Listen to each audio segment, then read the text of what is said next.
Hello?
I'm late. I am late, and I apologize. I apologize.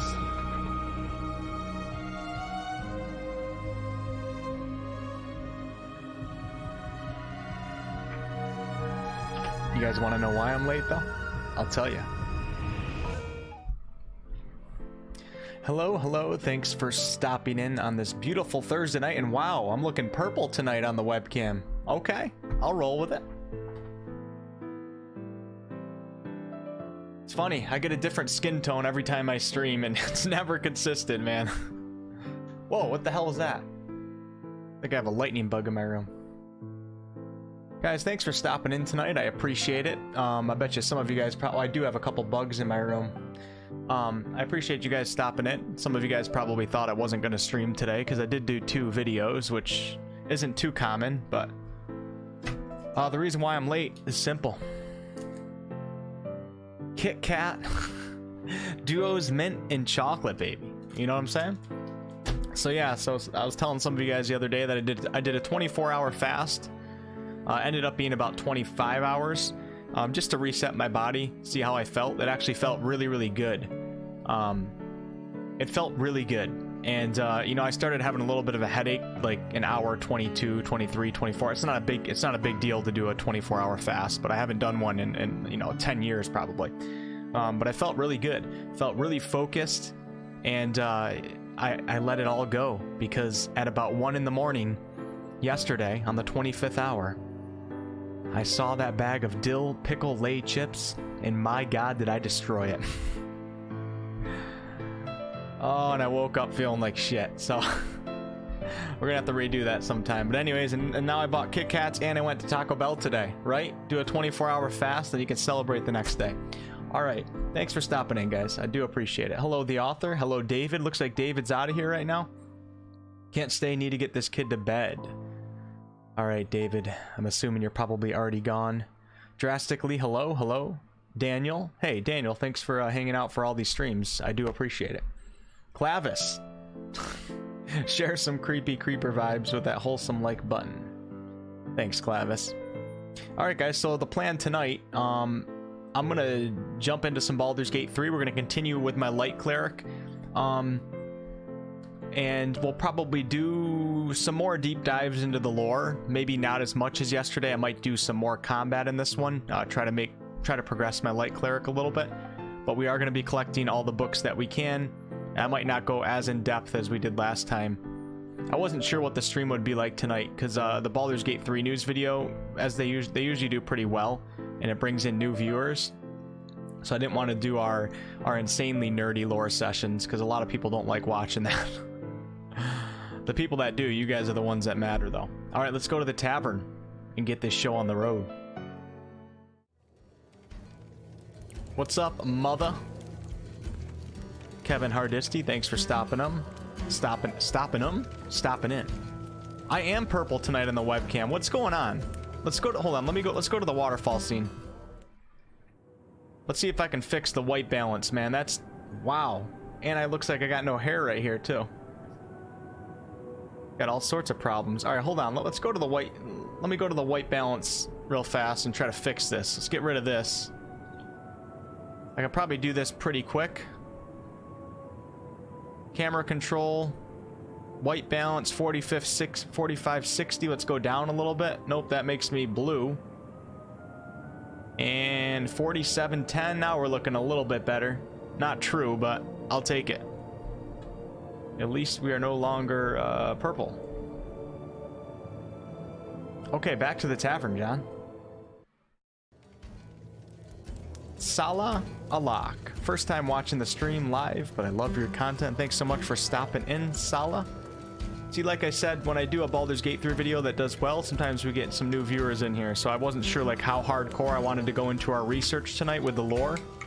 We're still gonna, a little bit, but might mix it up a little bit. So right here I have a glass of warm water and honey, of course, guys. You can probably hear me stirring it up. My vocal cords are not fully healed, but do you think I care? I don't care. We got a stream, baby. Let's keep it going. Damn, that's good. Well, thanks for stopping in, guys. Anybody who's new around here, big skull to you. Cheers. Clavis and Carly dropping the skull. Hello, Carly. Queen Tiamat. Oh my god. Makes me nervous when Queen Tiamat comes in here. I feel like I'm gonna be burned alive. Alright, let's start up some BG3. You guys ready? I don't see Replicator in here, but I do have a couple maps ready to go this time, thanks to Irenicus and Replicator on the Discord server. We have a couple more maps that we can reference. This one's pretty detailed. Let me see if my display screen's working real fast. Hold on one second, guys. Aha, see, it's not working yet. Let me get my webcam on. I guess I should be more prepared for this, right, guys? Okay, perfect. So this is a map that Replicator or Irenicus found. I can't remember. I'm getting them both mixed up. But this map's pretty cool. So the other map that we have, let me find it. This is by Sebastian, a cartographer, who was generous enough to let me use it on some of my videos. And it only goes to pretty much both of these maps. If we put them one over the other, it basically would look like this. Wish I could get rid of this gray area right here. The Dragonmere lines up with the Dragonmere. This is basically that map on top of this one. So you're only getting half the map. So now we have a much larger map to reference if we need to. Sebastian's map is obviously the shit, man. I love it. I love this. I love how high res it is, and we can just go right in without it getting blurry. And I'm not even on the highest res one that he gave me. So sick, man. All right, so we'll keep that. And then we also have another map too, from aided.org. And this map is pretty cool too. It kind of shows the topography a little bit better. And we can see a little bit further into the Sea of Fallen Stars, and we can actually see Myth Dranor, the Cormanther Forest. Pretty cool, man. And hey, look, hey, so here, this is interesting. So on my last Baldur's Gate 3 session, we were trying to find the Forest of Tathir, and we're looking on this map right here. And if you guys notice, a more updated map, more modern day Faerun, the forest is actually called the Wheeldath, but it's the same forest as the Forest of Tathir right here. So now that we learned that, I feel educated. So let's hop into some Baldur's Gate 3 and start it up. Viking Beard. That's what you get for shave. Oh shit, Viking Beard's angry at me.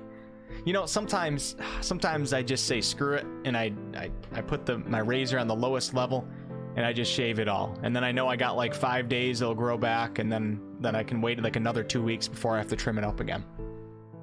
Sometimes I just don't care, and one day I'm gonna do that with my hair too. I'm gonna be bald one day. Absolutely bald.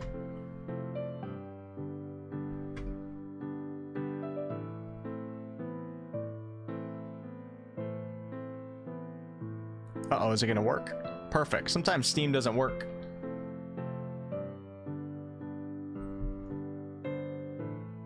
Rixie. Josh says, is this... Oh, it looks like Clavis answered. Thanks, Clavis. Is this playthrough from the start, or are you deeper in? This playthrough, I'm, what, 2 sessions in, maybe? Maybe even 1 session, because we've been spending a lot of time... On this playthrough, I've been spending a lot of time collecting books, and we've been doing a lot of research on the lore to try to better understand things in the game. So, like, last session, out of, like, the 5-hour stream, we spent, like, 3 of it actually reading, so... So I'm really, like, only 1 full session into this playthrough. We're pretty early on. I think I'm level 3. I believe I'm level 3. So what I was thinking about doing tonight... First of all, let's see where we are. Oh, shit, not new game. Ah, oh, damn it. I didn't mean to click that. Hello, Tav. How are you? Nice to meet you. Now get the hell off my screen. Rick says was watching Stranger of Paradise with Fightin' Oh, you're watching a Fightin' Cowboy stream? That's funny. I watch it. I stop into his stream every once in a while. I don't ever chat or anything. He has no idea who I am, or at least I don't know if he knows who I am. But I do watch his streams once in a while. He Hey, Mad Max, thanks for the $5. Fighting Cowboy gets pissed off at the viewers sometime, and it's pretty funny. The bad viewers, not the good viewers. I like watching that. It's funny. Entertaining. Mad Max, greetings fellow travelers. Can't stay tonight, but wanted to show some support to the Wolf Clan. We'll catch the video in the morning while working. Have a fantastic night, Mad Max. Thanks for the $5, and hope you enjoy the video tomorrow. And maybe catch you, so tomorrow I'll probably be doing a day stream, but a shortened day stream. I have a lot of work I have to do over this weekend in terms of prepping for Dark Alliance next week. So I don't want to stream too long tomorrow and then screw myself. I'd like to get ahead of things so I can actually see some family and do some things on the weekend as well. All right, let's make sure I'm on the right profile. Okay, Light Cleric, beautiful. Load campaign. This is where we left off. I need you guys to help remind me to save whenever we have an important dialogue scene with Astarion, Gal, or Shadowheart.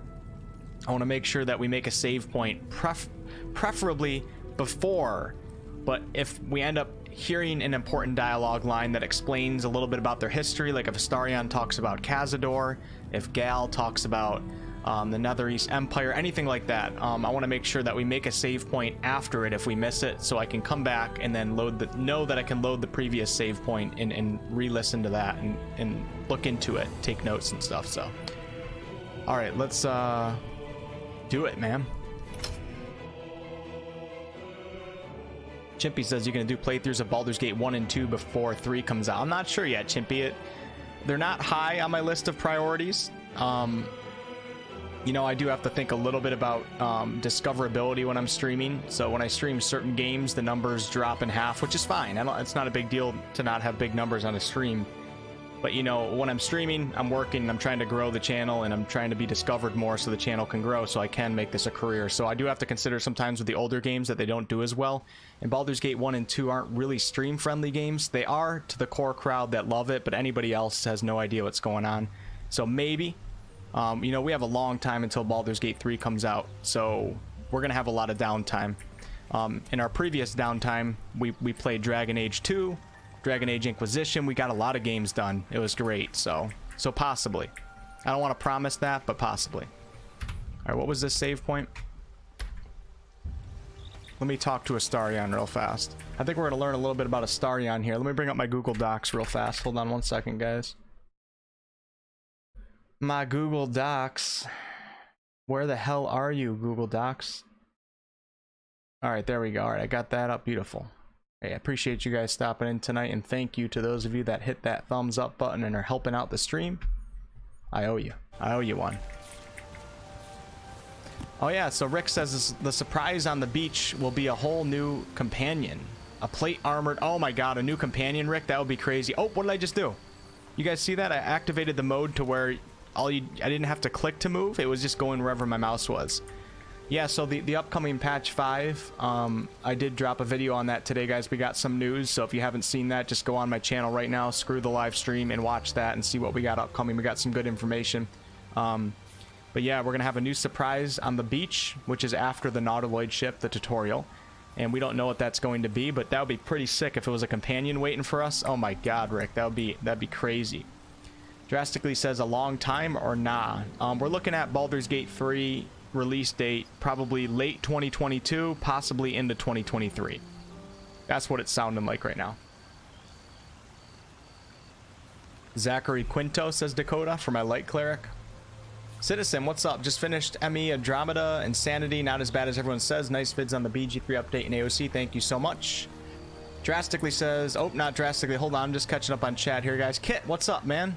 Wolfie with the algorithm. With one of the videos today, Kit. Not both of them, but one. You know, when one fails, you gotta drop another one. Shit, I was reading a comment. Oh yeah, Chip says you don't want will info. I do want will info, but max party is 4, so I can't include will on this playthrough. Will be next. In fact, I might even only focus on Gal and Astarion and then do Shadowheart and Will together, because I'm taking on too much right now. Damn, these moths are flying everywhere right now. Yes. Alright, we're gonna get a little bit of information right now, okay? Tell me about your history. Why do you insist on exhuming the past? I was a slave. A vampire spawn. Kept by the Tsar family. Perhaps I still am. I was never able to resist their commands. But now, I've been conveniently lost. They won't ever control me again. So Astarion has a lot of history with Baldur's Gate and the Tsar family, and I don't really know much about it. I know Harbs and Arbs did do a video on it. I watched a long time ago in the past. It was a really good video, but we're gonna learn a lot more about it over this next couple weeks and maybe do our own video. All right, how does someone become a vampire exactly? It's simple. Just find a vampire that will drink your blood and turn you into a vampire spawn. Their obedient puppet. In theory, the next step is to drink their blood. Once you've done that, you're free. And a true vampire. Anybody else in here, like me, you hated Astarion in your first couple playthroughs, but now he's one of your faves? It's quite odd, isn't it? Astarion was so annoying to me in the beginning, and the fact that he tries putting the knife to your neck so many times, I just had a bad taste in my mouth with him, and I didn't like him, and now I like him maybe more than Gal. I don't know. I used to love Gal, but... Chef, what's going on with 2 videos today? Hey, thanks a lot, man. So I had the Ashes of Creation one scheduled for today, so I had it mostly done yesterday, and then we got that Baldur's Gate 3 news drop, so, you know, whenever we get Baldur's Gate 3 news, we go balls to the walls, man. Everything else stops in life. We focus on Baldur's Gate 3, so I got that video out pretty fast. That might be a record for myself. I finished the video in like 4 hours. That's a record. Typical videos on my channel take anywhere from 10 to 25, upwards to 30 hours per video, but a news video you can usually do a little bit faster. In theory. People think the biggest threat to a vampire is a cleric with a stake. It's not. The biggest threat to a vampire is another vampire. They're scheming, paranoid, power-hungry beasts. So why would any vampire give up control over a spawn to create a competitor? Trust me, it doesn't happen. We got some D&D vampire lore. I really don't know much about vampires at all in D&D. What's your priority right now, Astarion? Clearly the tadpole. If we can't understand it, we'll never control it. And I'm not about to hand control of my life from a vampire lord to those slimy grey beasts. Astarion's got some problems right now, man. Tadpoles, vampires. So, about last night. I've already apologized. What more do you want? Yo, Jeremy. Unless you're looking for another nibble. Jeremy with another $5 donation. The $5 donations. Jeremy's done way too many of them. Thanks, Jeremy. Jeremy says, hello all, and I hope you're having a great night. Great vids today. Thanks, Jeremy. Appreciate the support, man. This is not Dark Alliance. Dark Alliance will be out next week, James. The hack and slash Dark Alliance. Not the true Dark Alliance 3. The hack and slash Toot Games Dark Alliance. Next week.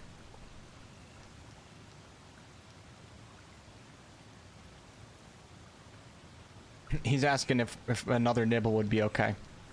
Let's go with number 3. I need to know how we'll feed you in the future. No innocence. You have my word. Only villains that we need to kill anyway. See, Astarian's not that bad After of a all, guy. you know what I am now. I can fight with all my weapons. Teeth included. And if I happen to drain the occasional bandit during a fight... See, he's got a good outlook on it. They're just as dead. Astarian's not that bad, man. I have a feeling that he might end up being a better friend than some of our other companions, believe it or not. He's just got a lot of problems, you know? He needs blood. What are you supposed to do? All right, let's... we're gonna say number 2. Sounds good. Glad we could agree. As am I. I'm starting to feel a little peckish already. Okay, guys. I think we can head back into the world. I'm not going to talk to Lae'zel at all on this playthrough. We've already done a deep dive into Lae'zel. I could talk to Shadow real fast. Something the matter? We haven't gone all that far yet. What are you referring to? Look at Shadow's helmet.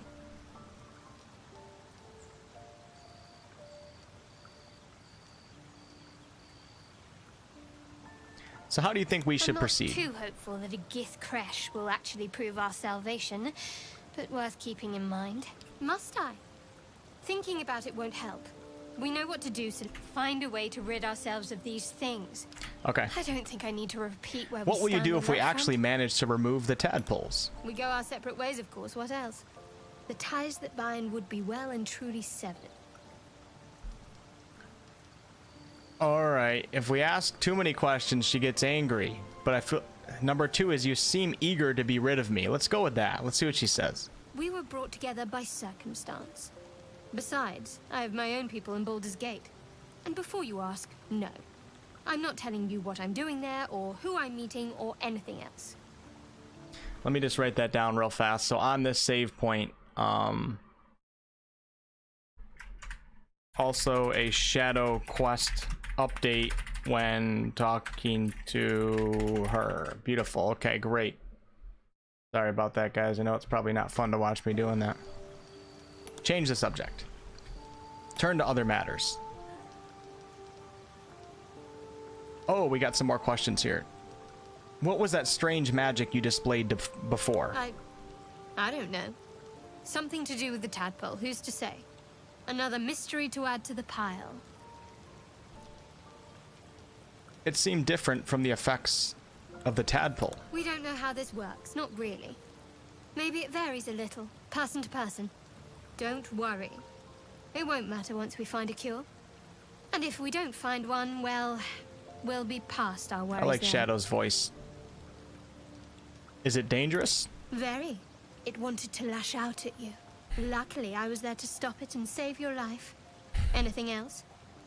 Good, good facial expressions right there. Okay, we're done. I think we're done. Let's ask this one. I want to talk about all that's happened to Fine. us. What's on your mind? Nope, we're good. Goodbye. All right, let's press on, guys. Let's go see where we left off in the Blighted Village. With our amazing light cleric here that I have to organize his hotbar still. Thanks for stopping in, guys. The author dropping an Astarion heart face. Kratopsy. Composer lurked in... Oh, is Composer in there? Composer. The one and only.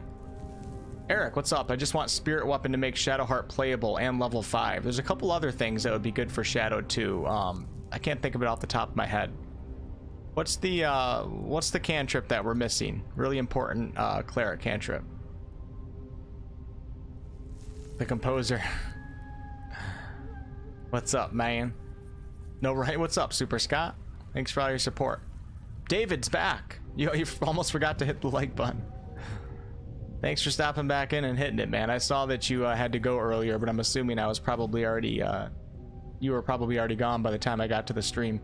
Boot Polish, what's up? Long time no see, how are you? No romance for me? You'll see. Guys, I'm gonna get my first successful Shadowheart romance in this playthrough. You guys will see. Alright, let's look for books. So I already searched all of this, I believe. I believe I did.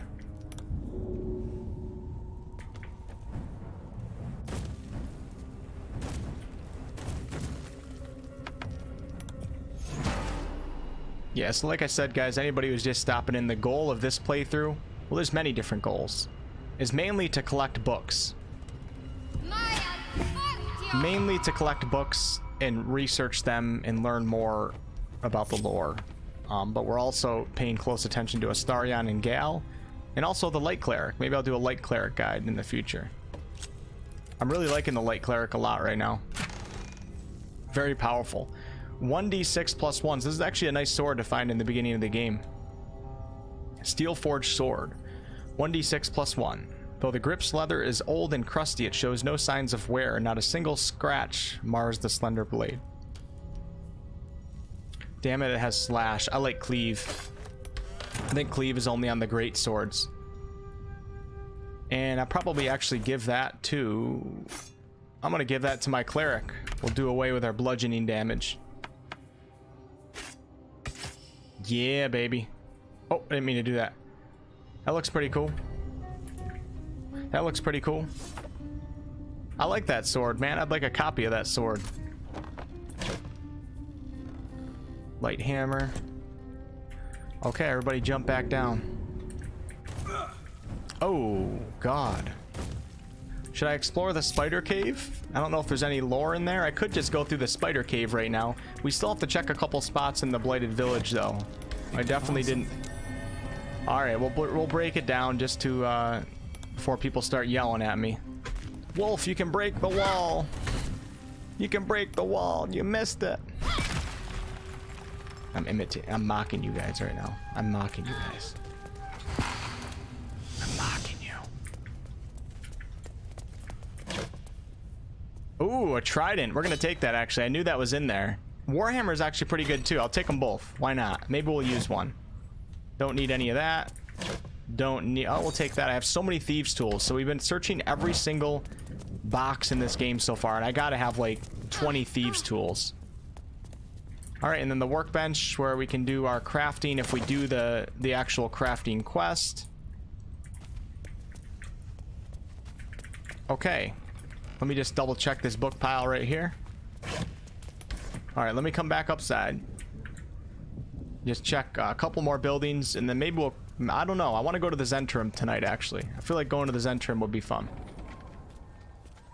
What's up, Cosmic? Thanks for stopping in. Lurking while brushing my teeth. Dropped a like, thought I'd say hi and send good vibes for a fun stream. I like it, Thinkamoser. I like it, man. Shadowheart's response reminds me of asking your girlfriend if she's cheating on you. Says Unknown Veiler.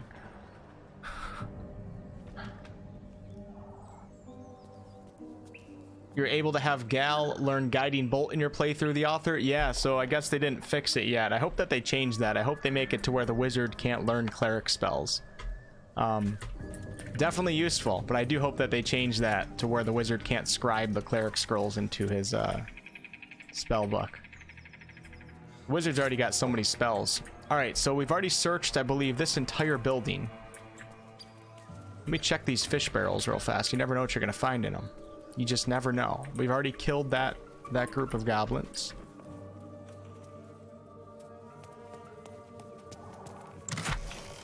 We already searched the ogre building. I'm thinking about going right over to the Knolls right now. And maybe talking with the Zentrum and then going to the Zentrum hideout. And that would be like a nice little stream. And that way we're going to get some action on the stream, but we're also going to get a little bit of lore. You know what I'm saying? Alright, I already searched this house.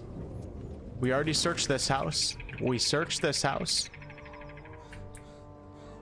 We did this area. I think this place is clear right now. I think it's clear. We probably missed something though. No guarantees, but while we're here, let's go ahead and put on mage armor. And let's go to your guys' favorite scene in the game, okay? And maybe I'll be nice this time. I don't know. I gotta search this building. Oh my god. I gotta search this building to see if there's any books in here and stuff. Oh my god, there is. The Realm According to Bumpo. I love these books. Alright, we're gonna have to do some damage here, guys. I hate to say it. I'm gonna leave both clerics on the ground for frontline fighting with their shields and their high armor classes. We're gonna take Gal and Astarion and search this camp first, and then we're gonna put them on the roof. Bucket. Sure, we'll take a bucket. Why not? I don't want the bucket. I always think the cutting board is like a note that we're gonna read.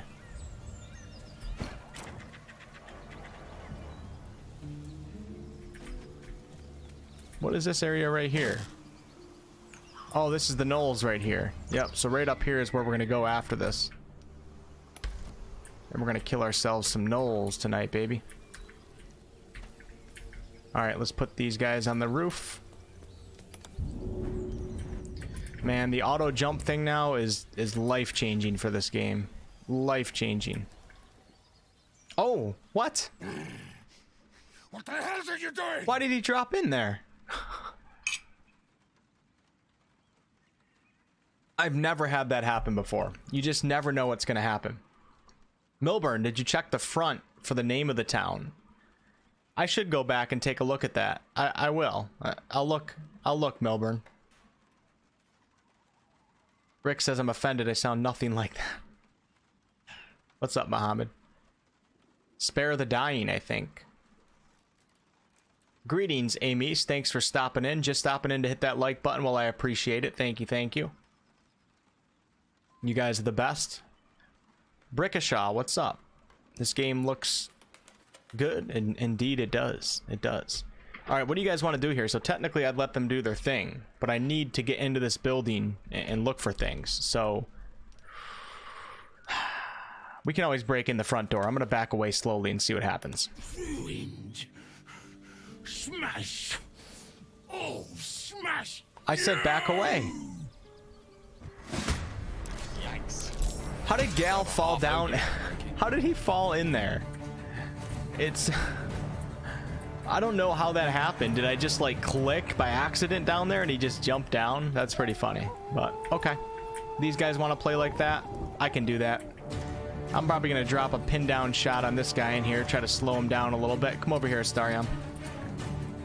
Instead of a sneak attack, we're going to do a pin down attack. 91% with high ground. Pin down, baby. Beautiful stuff. Beautiful stuff.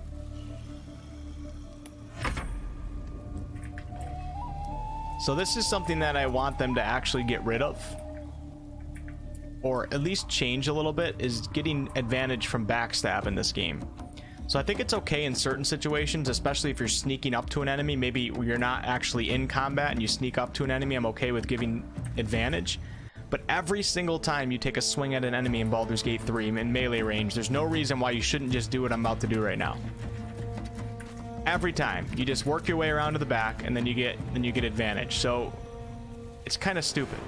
You might as well just give advantage from the front and not waste people's time. So I hope that they change that. Honestly, I do.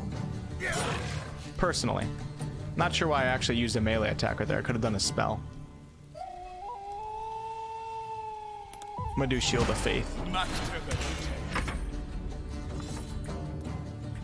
Like, here we go again. Look at this. Just a waste of time, because you can do it every time. So why even make us do it? Just give us advantage from the front. Either that or tone it down and take it out of the game. That's what I think they should do. Take it out. Get it out of here. I do like advantage on the high ground, though. I think that's legit. It's not D&D rules, but I do think it's legit. I like it. It makes sense. All right, guys. Let's drop a nice magic missile on this guy. Oh, you can't see Gal? How about you move over a little bit, man? Stop complaining about it. All right, Mr. Gal. Let's drop you back so you don't get hit by anything. Sala says, tried playing Baldur's Gate 1, but the real-time combat with pause is hard. Yeah, it can be hard. Absolutely. They both can be. Both styles can be pretty hard. But yeah, your first time doing real-time with pause, it feels pretty weird.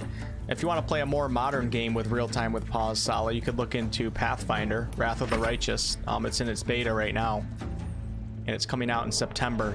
In Pathfinder, actually, you can play real-time with... Oh my god. Play real-time with pause or turn-based. You can switch back and forth, which is pretty cool. Okay, we're hurting right now pretty bad. Let's go ahead and finish this one guy off. It should be no problem.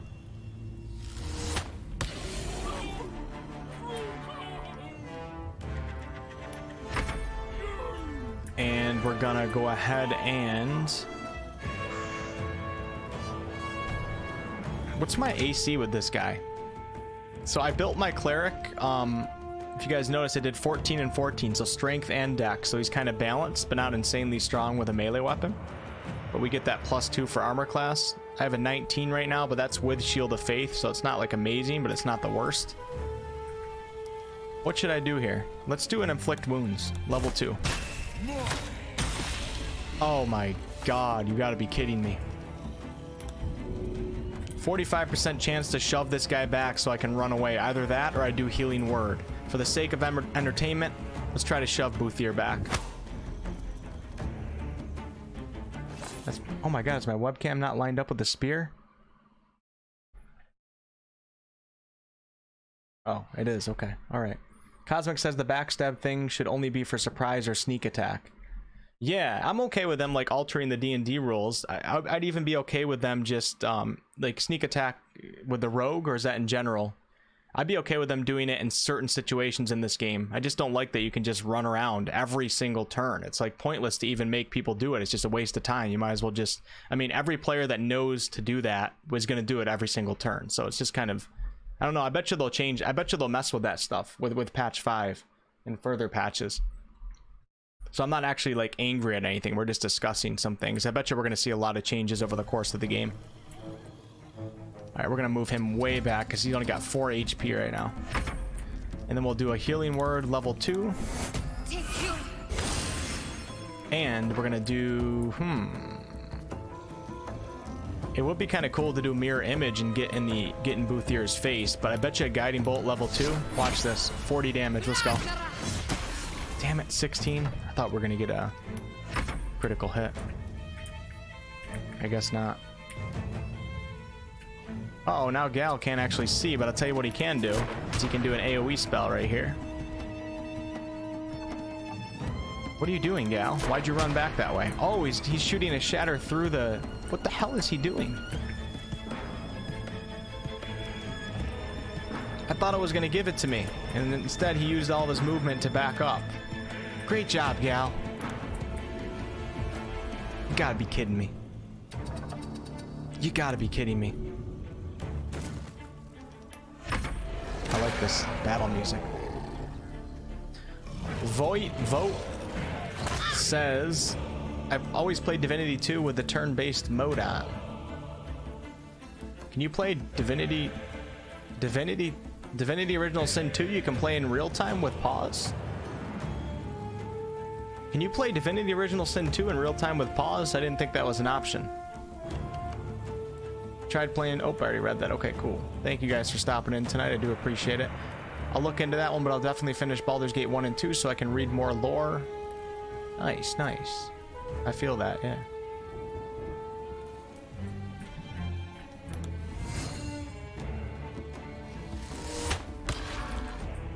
Does turn-based actually work in pillars? I don't know. You have to ask somebody else that question.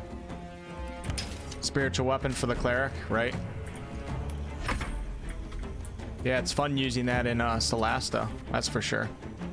Alright guys, let's just go balls to the walls.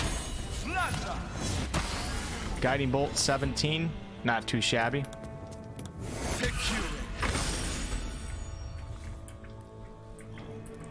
Yeah, I don't think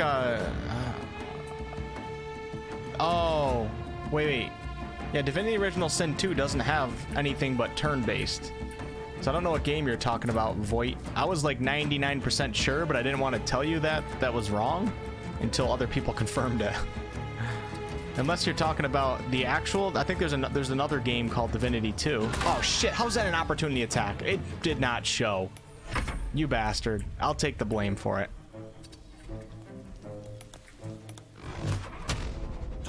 There's actually Larian games called, there's Larian Studios games called Divinity. So not Divinity Original Sin 2, so I'm not sure if you're talking about DOS 2 or what.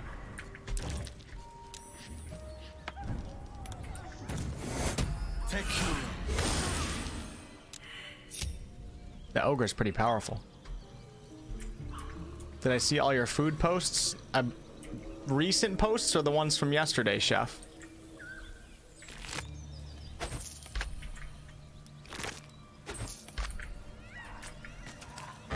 We got some great cooks on the channel. I saw a bunch of posts from yesterday, Chef. Volk is the head chef of the Krusty Wolf Tavern, and we're gonna pick up that book in just a second.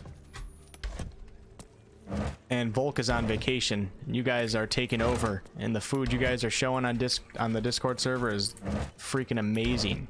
How do you guys cook stuff like that? Amazes me.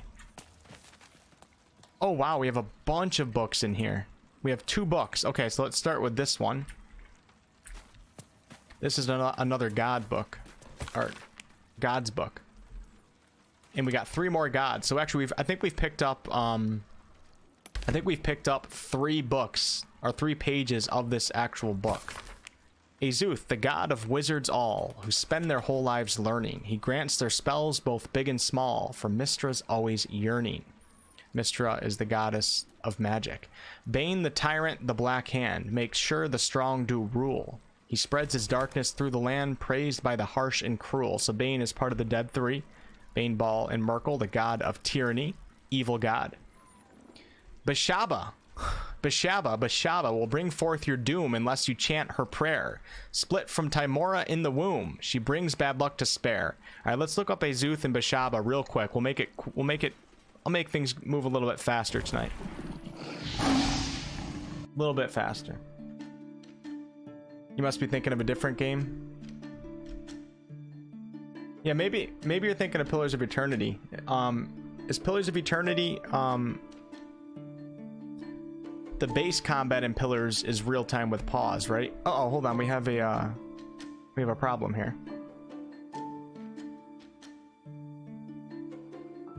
Why is my screen not big enough? Oh, there we go.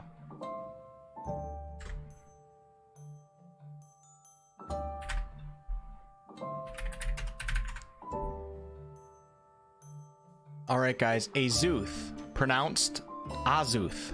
Okay, we got that one wrong. Azuth was the Faerunian lesser deity of arcane magic, whose concerns included the perpetuation of the magical arts as a craft.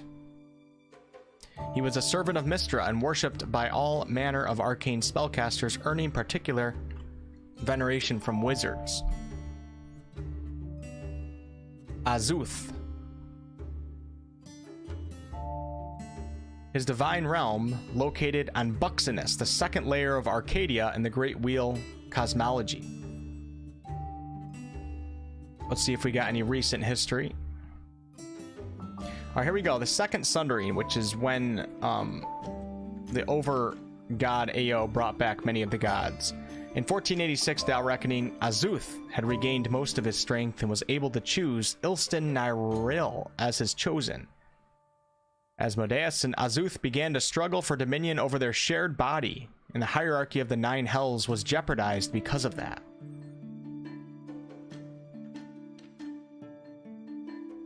A lot of names getting thrown in here that I'm not at all familiar with, so it's a little bit confusing. After the Second Sundering ended, Azuth returned to the Faerunian pantheon.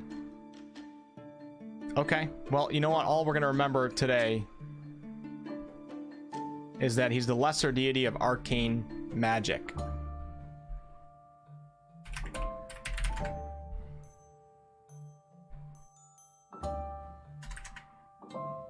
How the hell did you spell that? Bashaba. Didn't spell that right, did I? Babasha.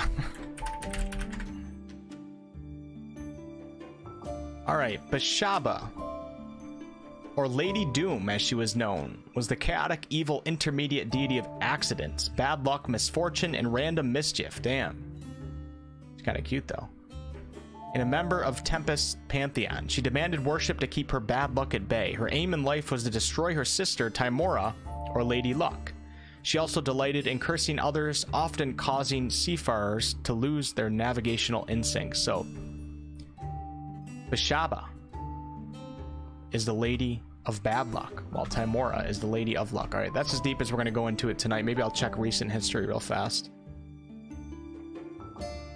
Oh, the Red Wizards of Thay were known to erect shrines to Bashaba near their ritual chambers to ward off bad luck. So if we look on the map,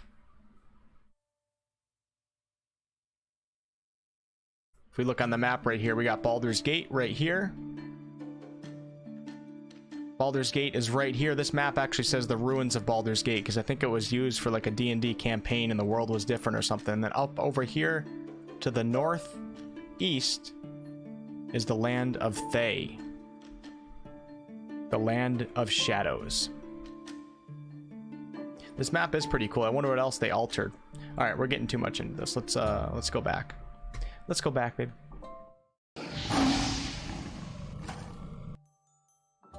So Azuth, the lesser deity of arcane magic in Bashaba, the goddess of bad luck. Let's go ahead and take this with us.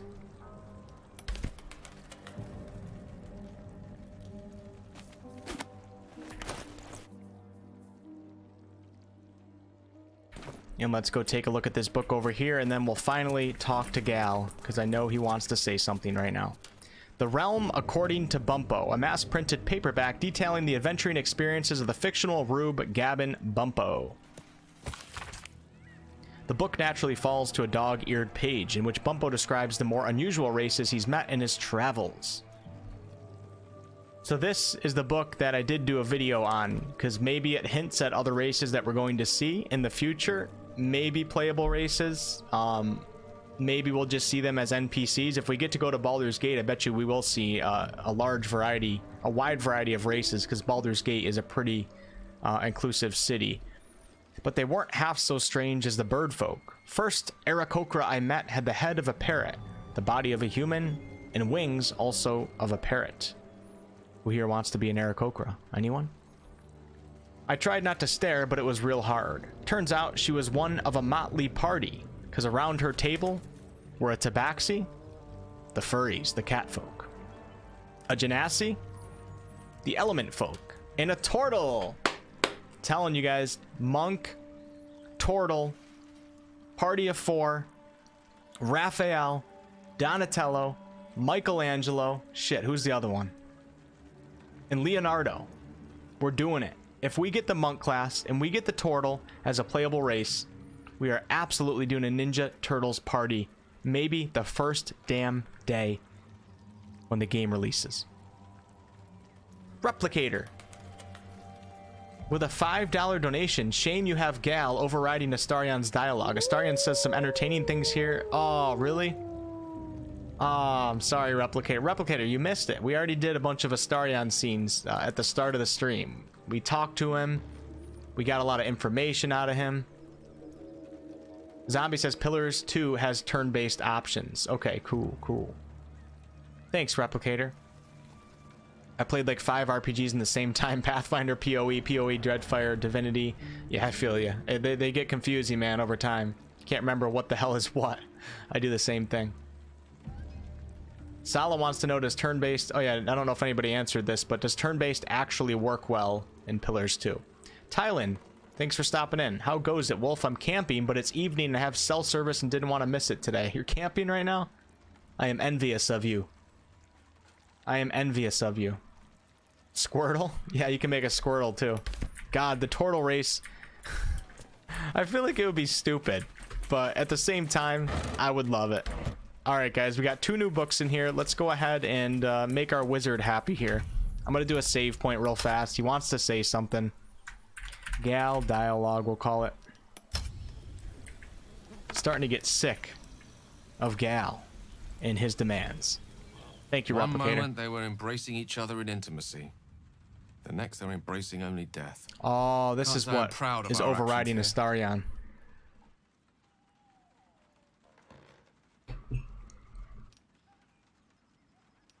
Playing it a bit fast and loose with the word intimacy there, gal. I'm not contemplating definitions. I'm contemplating our deeds. See, at the Don't get me same wrong. time, I know that have gladly made us their post-coital picnic given half a chance. is he putting on an act right Feels now? wrong to turn lovemaking into life-taking. It seems genuine. It feels like Gal is a good guy, but at the same time, you just feel like he might be just putting on an act. It's quite... maybe he's bipolar, man, because sometimes he'll flip out on you if you do something he doesn't like. Oh, I didn't pick up this book. Oh my god, I would have been so disappointed in myself if I didn't actually pick that up and send it to camp. I love the Bumpo books, man. I love the Bumpo books. Alright, let's do a quick search around this house. Make sure there's no items that we're missing. Anything back here. You know what's cool, guys, is Joaquin's Rest, where the Flaming Fist are. You can get on top of those buildings, and I never knew that. So there's always something new that we discover on every playthrough. The more willing we are to adventure out and try things. This is the Owlbear Forest right here. I could go there, too. If any of you guys want to watch me kill an owlbear. And the cub. I'm just kidding. I don't kill the cub. I did on one playthrough, but for the most part I don't. Okay, 99% chance of survival when the owlbear cub is around Wolfheart. Alright, let me quickly come over here and just see if there was anything on the front. Milburn brought this up. I have no idea what that could actually mean, but I'm going to screenshot it. Because we were trying to figure out what this town actually was one time. One second, guys. I'm in my Paint app right now. You guys can't actually see it. We'll save this, put it in the Larian folder that I have here. We'll call it Blighted Village. And then we can look at that later. Anybody know what that is? Anybody? There's obviously some meaning behind it. Let me take a look at this real fast. Come on, guys. Get your ass over here. I don't got all night, alright?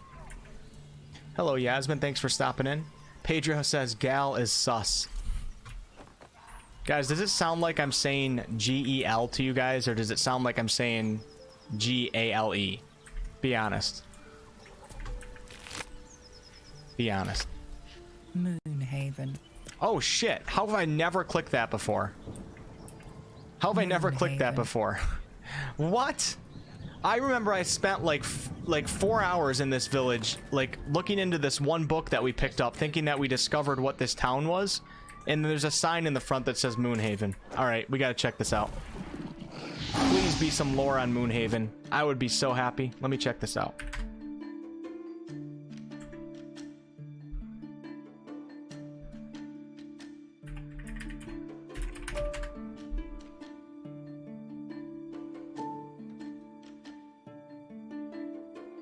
Moonhaven, also referred to as the Blighted Village. Okay, so hold on. This is actually lore from Baldur's Gate 3 that got put into the wiki. I'm pretty sure.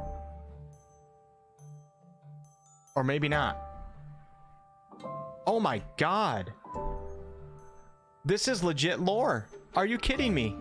I can't believe that I thought I was being clever and I was looking at this one book and like looking at the map and trying to figure out where it was. It's literally called Moonhaven. You're hearing Gal? Well, I'm getting better at pronouncing it too, Replicator, so maybe that's why. Gal, not Gel or Gall. Thanks, Milburn. Shout out to Milburn, guys. Hello, Rick Sanchez. Thanks for stopping in. Thanks for your channel membership. Gal has no sense of fun. He's a party pooper. Playing Call of Duty, camping. All right, let's take a look at this. Honestly, I didn't know this. This might be the most exciting information. Maybe nobody else is excited, but I spent so much time trying to figure out what this city was. I wonder if this wiki page was created after Baldur's Gate 3 Early Access. It's possible. All right, Moonhaven, also referred to as the Blighted Village, was a small settlement on the Sword Coast that had ties to a nearby Selûnite temple. It fell into ruin after being repeatedly assaulted. Yeah, this has to be this has to be a more recent entry, especially with spelling mistakes like that, grammatical mistakes. After being repeatedly assaulted by soldiers and remained in ruin for well over a century. Aha! So if you guys notice on the wiki here, it tells you where it's getting its information from, and right here it says Larian Studios, Sven Vink, Baldur's Gate 3. So I wonder if this means that it's going to be canon. I'm assuming it is. Alongside the temple, Moonhaven was situated on the Risen Road, some ways east of Moonrise Towers, near the border of Elturgard. So we talked about Elturgard last night, which is the surrounding area around the city of Elturel. Moonhaven formed sometime after the founding of the nearby temple of Selûne. The town was raided by soldiers in black armor a number of times in the year of the unstrung harp. Soldiers in black armor? Is that the Zhentarim? In the early years of the formation of Elturgard during the mid-15th century Dale Reckoning, the Hell Riders made multiple patrols around and near the city. So the Hell Riders are one of the military forces for the city of Elturel. This upset several of its residents, including Damon Briska, descendant of the town's founders. So we found this book in the village on the last session, and the wiki is talking about that, which is pretty cool. As the year of the 3 ships sailing 1492, so 1 year before Baldur's Gate 3, the town was under control of a band of goblins that operated under the orders of Saza, of the Cult of the Absolute. This is so cool that all of this is going to become canon. Cult of the Absolute and everything. And you guys know Saza. We'll be seeing her in a couple sessions from right now. I can't believe this is on the fandom wiki already. Baldur's Gate 3 Early Access is on the fandom wiki.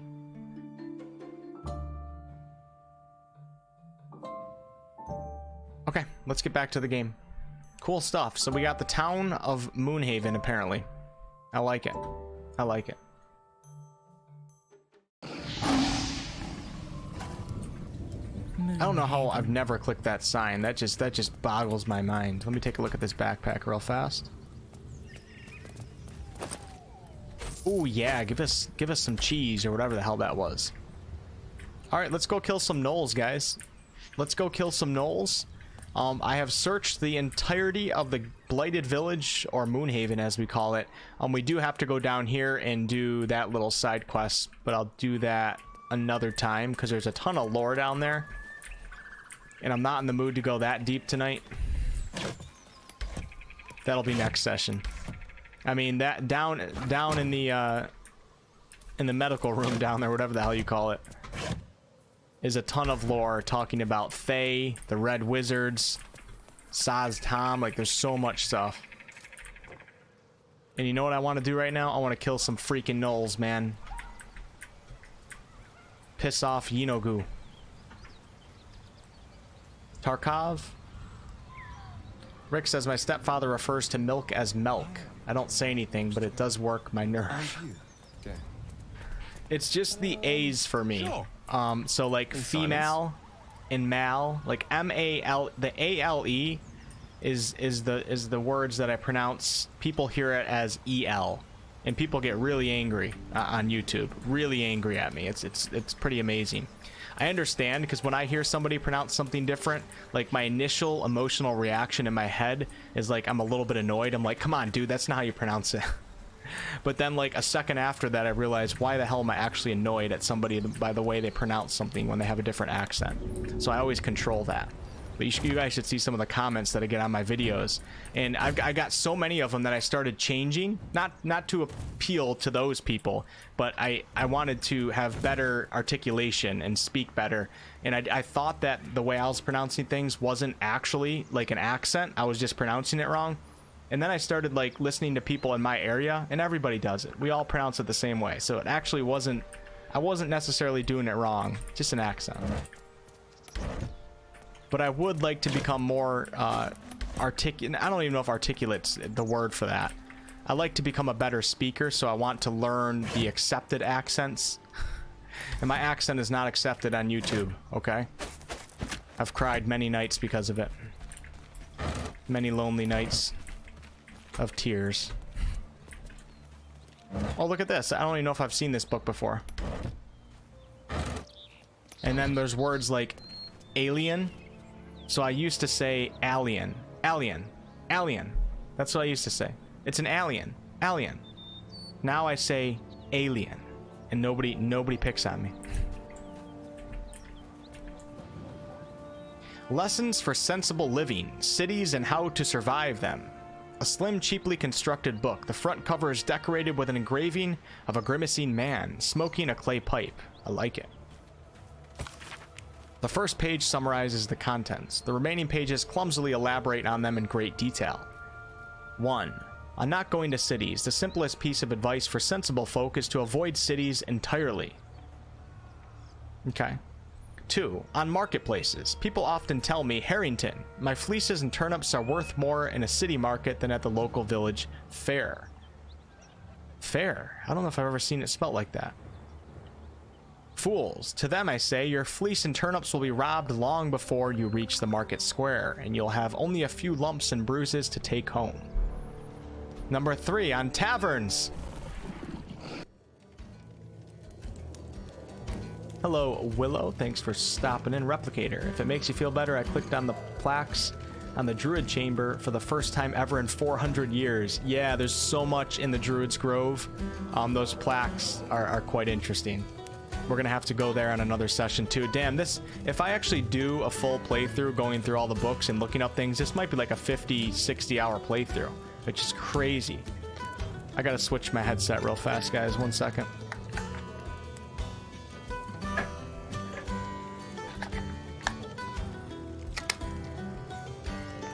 Thanks for stopping in, Willow.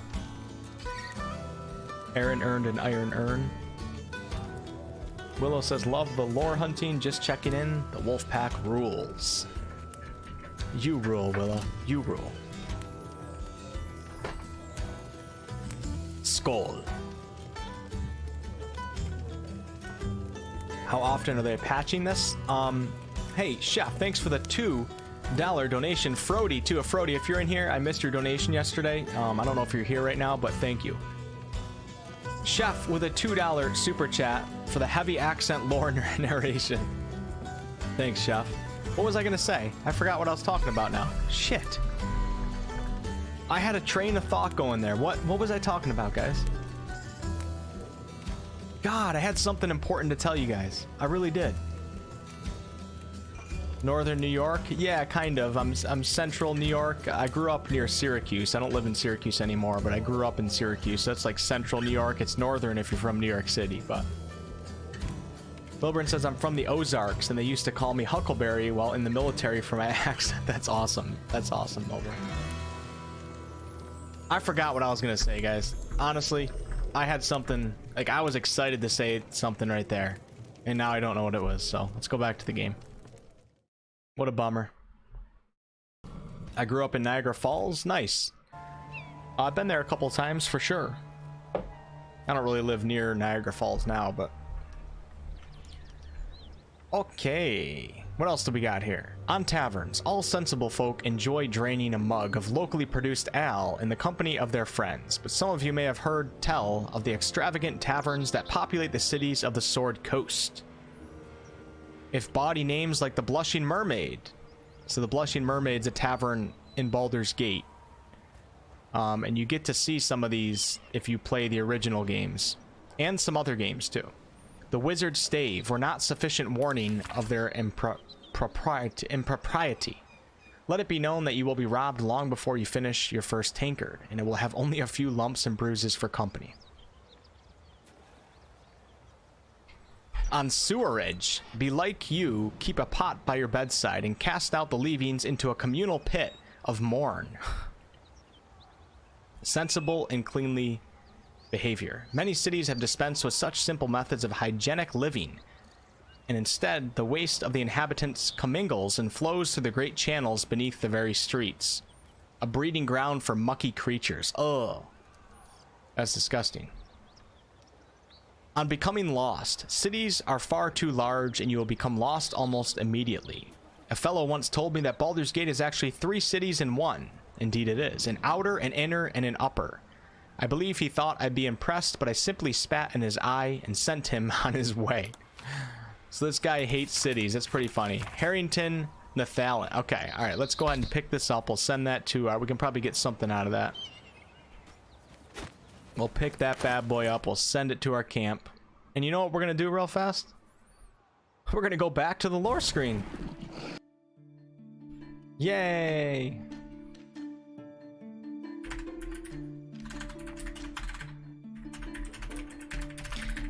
I wish I had a map of Baldur's Gate to hang up in my room. I have a map of Waterdeep, and I also have a map of Icewind Dale. But and they came in the D&D 5th edition books. I would love a map of Baldur's Gate. Let's take a look at Baldur's Gate, guys. For those of you guys that might not be as familiar, this is right here is the map in early access. So that's actually from Baldur's Gate 3. And this is a map just simply of the city. And if we take a look at it, oh, it's so blurry. Oh, they leave it blurry because this is something that you purchase. So this is the city of Baldur's Gate. And if we come into the city, we're likely going to come from this top right area right here, which is called the Outer City. And we'll probably come through this gate right here. And then the city is also divided into two sections, the upper and the lower. This is within the walls of the city. Everything outside the city is called the Outer City. It's kind of like the slums. The lower city is kind of like the mercantile area. It's also quite dangerous as well. And the upper city is all the rich folk of Baldur's Gate. I wish we could see this a little bit better because it's telling us where... I don't know what taverns it's telling us. Let me see if I can find another map, because I bet you we can find... Some of these maps are pretty good, and they pinpoint like all of the tavern locations. It doesn't look like this one wants to, though. The problem is I find all these maps and you can't zoom in on them. Oh, look at this. Oh, okay, cool. All right. So yeah. So we're probably going to come into Baldur's Gate, like I said, from the Outer City, from this direction, because we're following the Chianthar River right here. We're following it. And let's see, what do we got? Can we zoom in even more? Oh, look at this. This is actually a really good map. I bet you that little Kalim shot, I bet you this will be an area in the game. I bet you we'll pass right through this and it'll be like a little section. And then the Basilisk Gate, where the Flaming Fist will of course be standing. Elfsong Tavern is the classic Baldur's Gate tavern from the originals. The Low Lantern is another tavern. I believe the Low Lantern's actually on a ship itself. It looks like it's represented that way as well. We'll probably see the Low Lantern. I'm just a little bit worried. I think the city's going to be fine, but I am a little bit worried that it might be destroyed. Most of us kind of think that the city's still fine and the cinematic that we saw is actually in the future, but I guess we never know. It'd be such a bummer to come to Baldur's Gate and be so excited to walk the city streets and then it just be nothing but just a burnt wasteland. How depressing would that be? How depressing. I don't have a heavy accent. Yon says, hey guys, I'm watching Hung this from the stream from the hospital. Hey, thanks for stopping in, Yon. Playing the best class now. I'm playing a Wood Elf Light Cleric is what I'm playing right now. And there's if any of you guys listen to my Descent into Avernus narration, it actually goes to Baldur's Gate for a little while. And a lot of these locations are actually very familiar to that adventure module, such as the Vanthampur house. What else is in here? Anything else?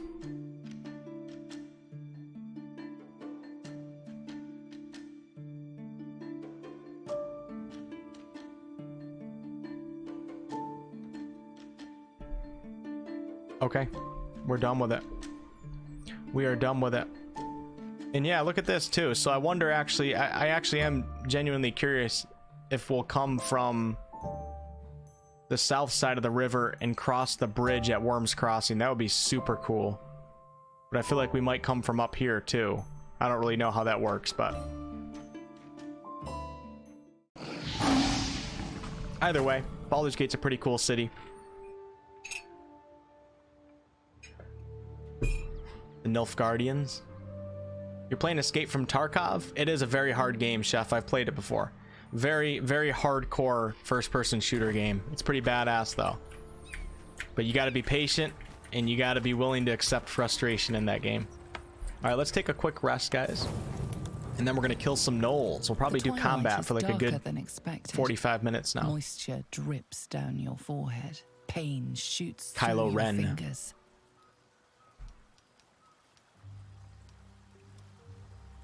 Wipe the sweat from your Your brow. hands shake as they reach upward. Your forehead remains drenched, no matter how much Look at the facial expressions. Uh-oh, my girl. I must be a little bit biased. Because I never hated Lae'zel, but I hated when Astarion did that to me. Tendrils squirming in your chest, gripping your heart. Here's the difference. Your belly, your bones popping, your flesh swelling. I see it. Here's the in difference. you. Lae'zel I feel it in is going to kill us, but also going to kill herself. So she's sacrificing everybody because of the tadpoles, and she hates mind flayers so much. Astarion, he's a little more selfish, okay? Lifting his blade up to your neck, he's not going to kill himself if the mind flayer takes over. You know what I'm saying? That's why I love Lae'zel. Daniel, thanks a lot. Jim, what's up? Don't forget about the White Mask Theater. Ron says, is this a new map? So that's just a map that I found on Google Images. We were just looking up a Baldur's Gate map. It's not actually in the game. The author says the Low Lantern was a very sketchy place in Baldur's Gate 1. It was pretty sketchy in Descent into Avernus, too. Rick, the most interesting usage of English I've ever experienced was when we were in a cross-training exercise with soldiers from Scotland. They get excitable, and I couldn't understand a word. Yeah, I've heard a lot of things about Scottish and some Irish folks. Apparently, it's really hard to understand that type of English when you go over there as an American. So, one day I'll do it. All right, we can really do whatever we want here, because I don't care about Lae'zel in this playthrough. Let's do a medicine check. It's just a fever. Rest will break it.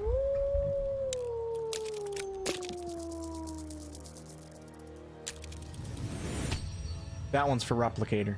Replicator with a $5 donation comes in right when we roll a freaking 20. Are you kidding me?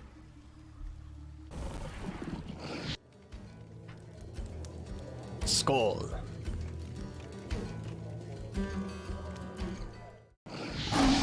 Lae'zel overrides Astarion's full dialogue of the tadpole scare scene. Again, overrides some interesting... Damn it, why is everybody overriding other people? Do I have to kill Gal and Lae'zel, Replicator, to get the dialogue that I need for Astarion? You find it difficult to transition between playing Celasta and Baldur's Gate 3? Yeah, man. Not anymore. But when I was playing Celasta and I finished my playthrough on Celasta, when we started up Baldur's Gate 3, I looked like an idiot, man. I didn't even know how to control my party. I was doing so many stupid things. The controls felt so weird. But after like an hour, it all came back. The muscle memory returned. I cannot trust my own mind. So it seems I must trust yours. I will wait. But know this. I am watching. If the sickness does not pass come dawn, I will end us all. See, I respect that. She'll end us all, not just me.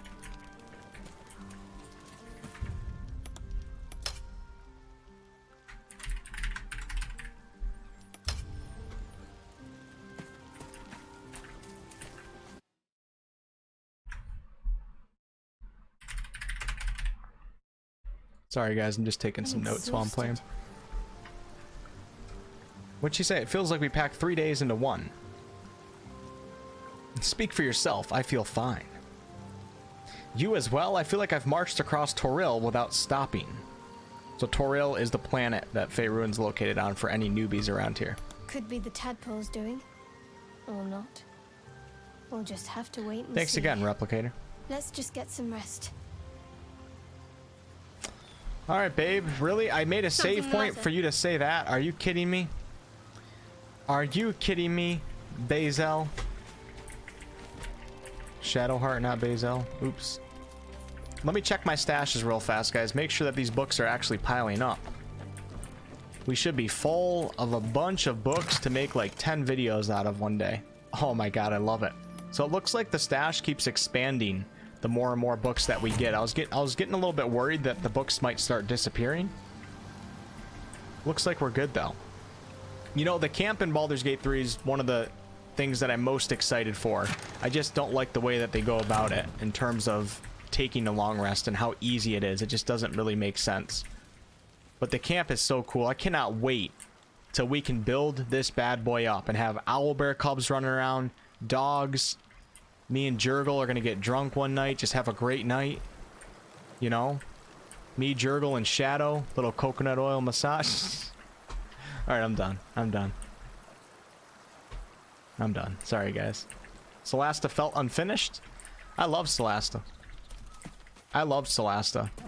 It's a much lower budget of a project, so when you play Solasta, you have to keep that in mind. You got a company that's taking on a really ambitious D&D rules set and implementing it very strictly, and in my opinion, they did a very good job.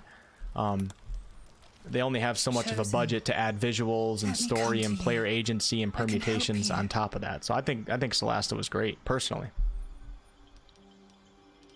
Great little game to play while we kill our Baldur's Gate 3 boredom. I know your voice. I heard it on the Nautiloid. I've been searching for you. You're always so far away. Are we gonna get a glitch scene? It looks like we are. Come here. Come to me. You guys want to see my girl? You frown in your sleep. There must be so much on your mind. Yeah, I found that helmet in the Blighted Village. Shit, what was it near?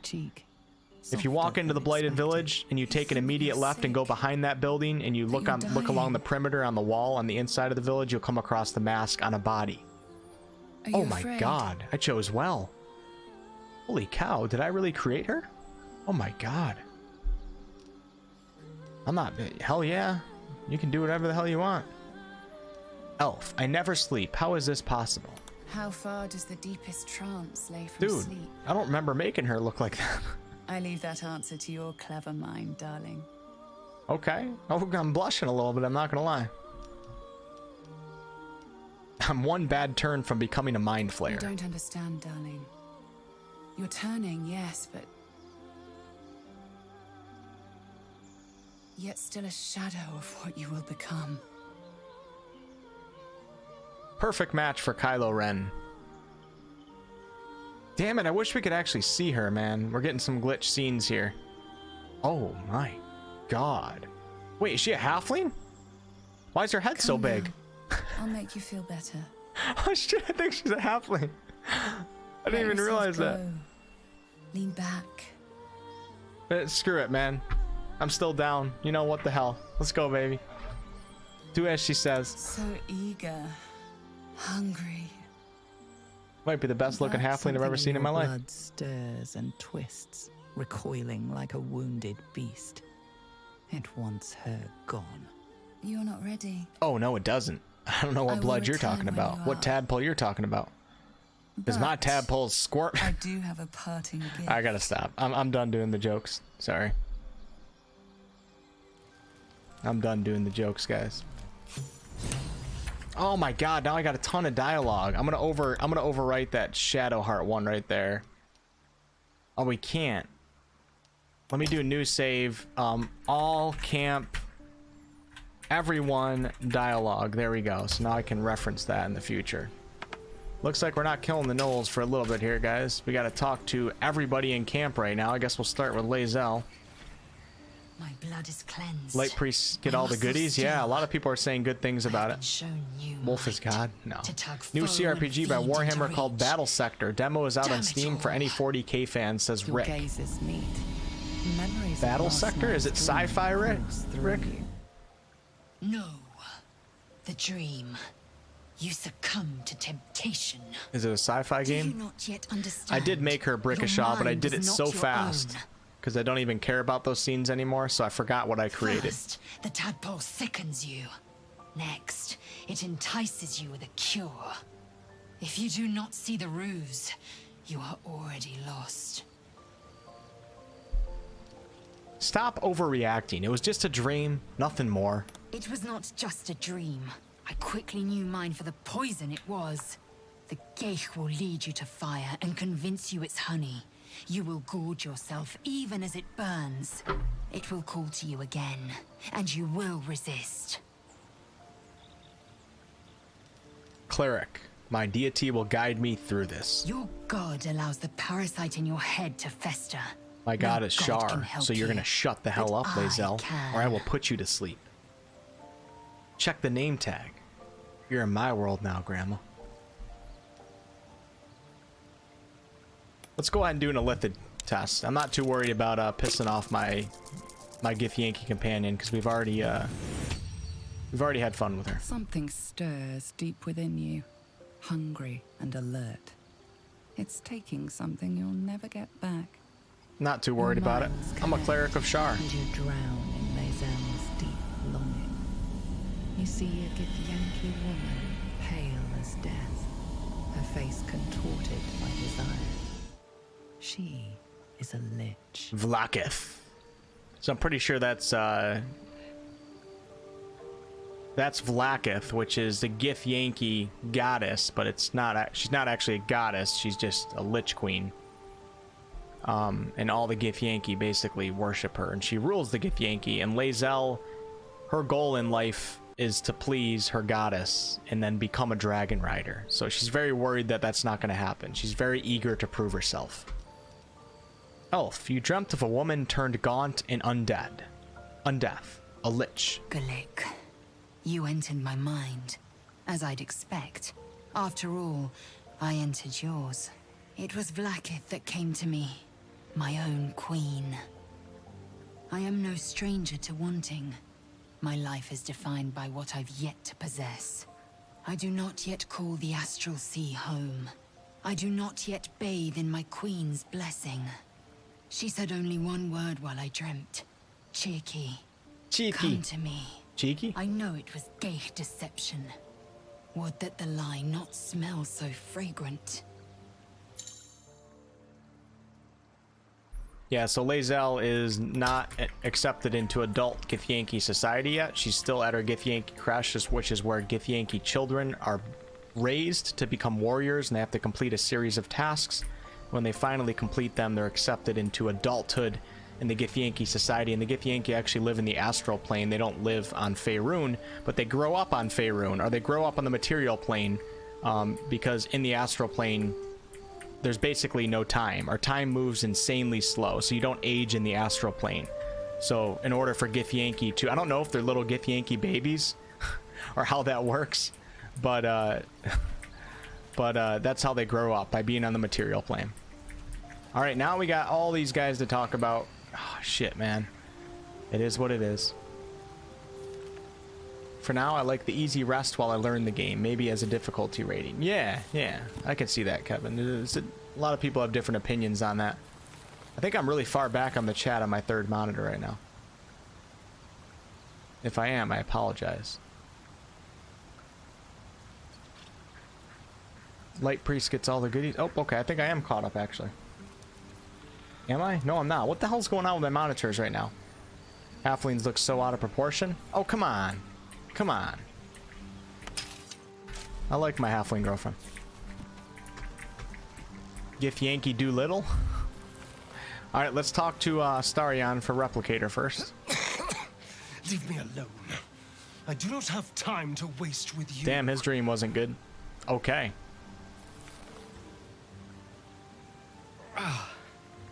Good morning. And it truly is, isn't it? A very, very good morning. The night brings counsel, so the saying goes. But last night had quite a bit more in store, wouldn't you agree? Oh, There's a yes, I blow would, about gal. me, Trust me. About everyone here. We all feel startlingly well. And yet there's a certain look in people's eyes. Gal brightens the mood, though. Far You know? off distance of a haunting. Which begs yet another question. Did you too have such puzzling dreams? Nod in silence. Same here. Perhaps. The jury's still out. What I saw surpassed the vivid. The voice was too true, the touch too tantalizing. I can tell you felt the same. It was an expert, this apparition. First the seduction, then the spurning, then that teasing souvenir. You're not ready. I will return when you are. That's what I was promised. We have some restless nights ahead of us. Beautiful. Heard the Githyanki goes out of the astral plane, like on the material plane, to make their babies and come back later. Yeah. They also leave the astral plane to raid and steal from Faerunians. They're not really a good race, so to say. Kind of an evil race, actually, overall. Something tells me I know what you two were talking about. Both feeling better than you did last night, yes? Not even just that. I awoke with new... I don't know... powers. It was the same for you, wasn't it? The good health. The power. Will she leave that helmet on when we're actually, I don't need to worm my way. Will she leave into that your bike thoughts helmet to know on when we're that. actually sharing some wine It's by all the over river your on this face. playthrough? There's nothing strange about having a dream. Why do you care? Because I think you and I had much the same dream. You were in my dream? I was in your dream? Strange. Oh my god, maybe I'm gonna get lucky I this dreamt time. of someone I'm very attracted to. There was a promise of power. I had exactly the same dream when aboard the Mind Flayer ship. I rebuffed the advances, of course. If it happens again, try to resist. We Wouldn't that can't mean take the old anything for granted, Githyankies would be seen as especially slow when it's to learners do when they with what's entered the going on up astral here. plane, making it reversed honor thy elders? So every Githyanki grows up on the material plane, and when they complete their task, they move to the astral plane, which is where the Githyankis have their cities, their crazy floating astral planey type cities, and they continue to learn, and they pretty much never die. Not never, but it's a very, very, very, very long life. Vlaakith was first mentioned by a name in a guide to the astral plane by Monty Cook. Cool. They definitely don't honor their youngers, not at all. The Githyanki hate the young ones until the young ones prove themselves. More like humans than they think after all. Yeah, well, technically all the races, most of the races in D&D, they all have like an element of, you know, seeking for power, just like IRL. Always seeking for power, money, greed. The only race that I truly love is the lizard folk, because they're all instinct. Replicator with a $5 donation. Astarion is the best as a duo companion. He does have some interesting dialogue after you discover Shadowheart's secret at the defiled Selûne Shrine. Thanks, Replicator. I'll have to do that sometime then. I was about to say, why does Astarion have a book out? Alright guys, let's kill some things, man. Let me just search this real fast.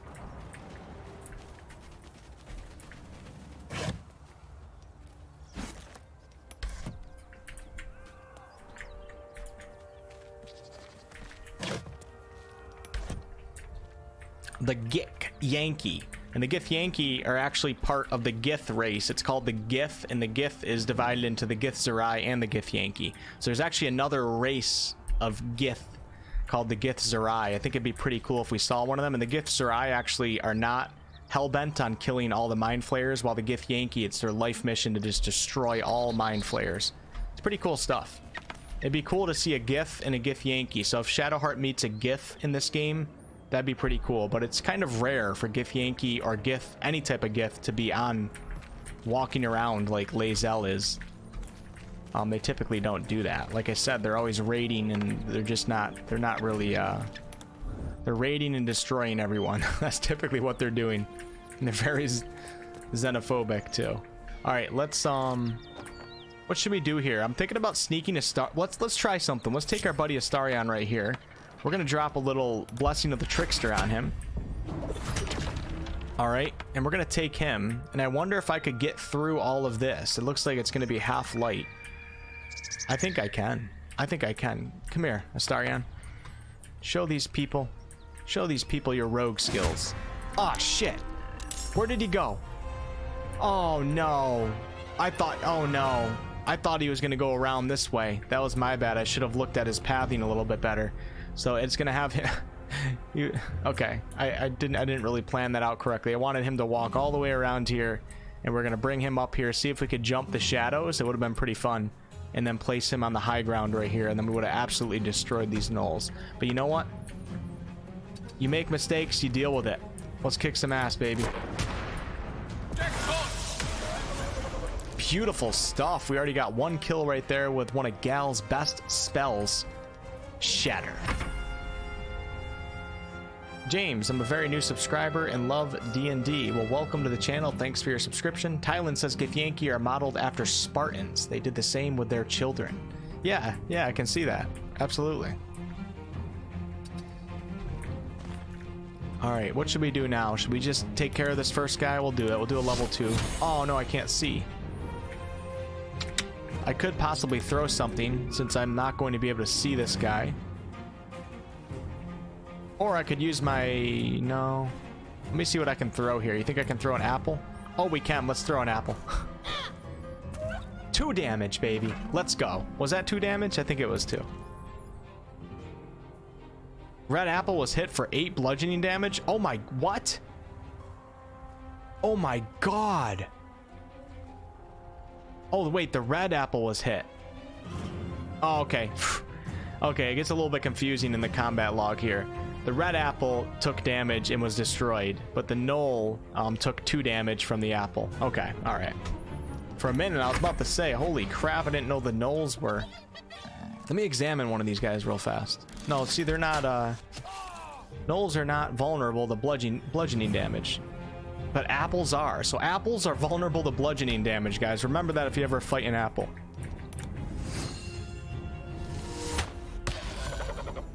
If you ever have to fight an apple, just remember that, okay? Now this guy right here, the Fang of Yinogu, is one scary mofo. That much I can promise you. But you know what's gonna take him out?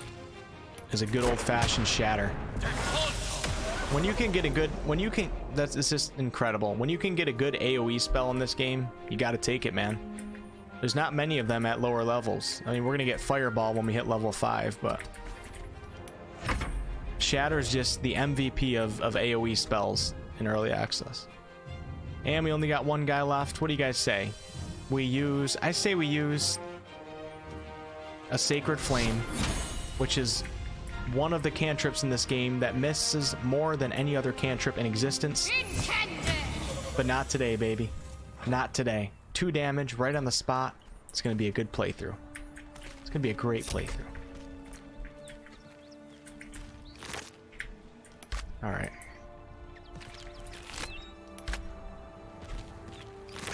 Remember, we're looking for books, guys. We're looking for books. I guess I'll quickly kill these other ones. These other gnolls down here really fast. I don't need that ring, so I'm not really... If you guys see me like leave items behind and stuff like that, I'm not really worried about that on this playthrough. Let's go ahead and I'll do a quick short rest. We don't need our spell slots back. We can just take out these gnolls pretty fast, probably. And I'm just going to take a shot right away. Boom. Miss. Oh, what? What? That was weird. How come you run Shadowheart over the Warlock? Light Cleric shines enough for all clerics. The reason why I'm running Shadowheart when I already have a cleric is, first of all, 2 clerics are pretty badass, but the main reason is I'm following her companion quest and making save points because I'm gonna do a deep dive into her companion quest. So that's the reason why I'm running all 3 of these companions. I've already done a Lae'zel deep dive. I want to make sure I do a deep dive for all the other companions, and I'll take Will on my next playthrough. Alright, let's take this jabroni out, guys.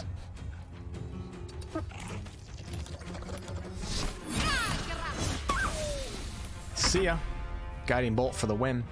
Solasta Sacred Flame missed so much I stopped using it. I actually had pretty good luck with it in Solasta. I got lucky. Hey Lily, apples are vulnerable to bludgeoning damage. Doctor's furiously taking notes. Mark, Will's imp can tear those dogmen up. Yeah, you know, I haven't played with Will in a while. I'll definitely take him on my next playthrough. Gnolls are allergic to fruit. Wait, is that serious stuff, Replicator? In Sparta, they would send the children training to be Spartans out to kill slaves during the night as part of a test to do so without being caught. I know when I watched 300, Leonidas, when he was a kid, right? He got sent out into the wilderness and had to come back. I mean, that's 300. I don't know how accurate that is, but... All right, all these guys are gonna wake up. So what are we gonna do? What are we gonna do, guys? I'll tell you what we're gonna do. We're gonna throw some alchemist fire. How about that? If I can find it. Oh, I can almost get 3. So close to getting 3 of them. Burn, hyenas.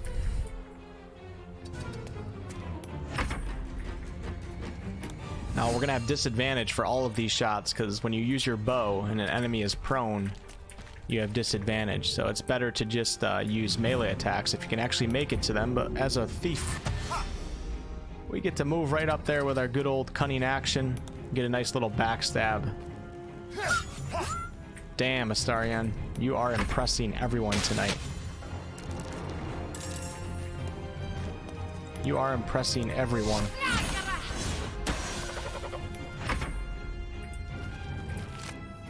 Alright, Gal, what can you do to impress everybody? A magic missile? That's not impressive. A magic missile is not impressive. You know? 100% hit chance. Unless the enemy has shield. There's no shield in this game. Still pretty cool, though. Send Astarion into the fire. He's okay. He can handle it. Where's the last hyena? Oh, right here. What do you guys say we throw an apple at the hyena? Let's kill this one with food, alright? We're gonna throw an apple. Okay. Okay. 3 damage. Oh no. Oh no. It turned into a gnoll. In that case, let's pull out another apple. It's really as simple as that. Let's go, baby. Nothing but fruit against this guy. Let's go. Before more join us. I'll throw a sausage link at his ass if I have to. If I have to, I will throw a sausage link. Alright, let's throw a cheese wheel at him. Unfortunately, we are... you know what I could do? I could jump away, though. Hold on.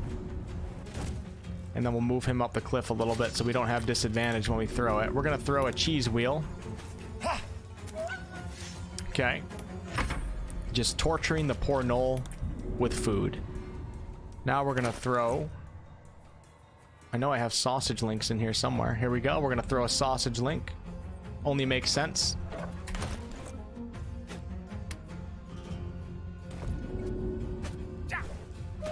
Okay, beautiful stuff. And we're gonna finish him off with the one and only potato.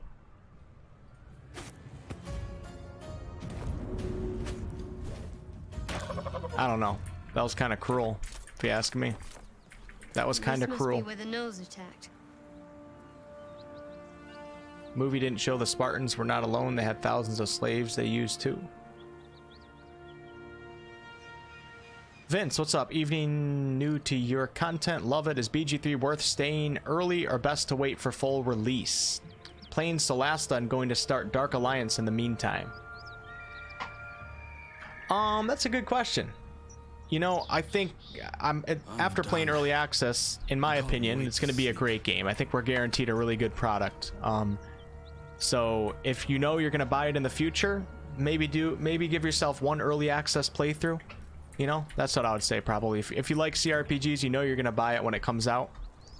I think you'd have fun with one early access playthrough. You definitely don't want to burn yourself out.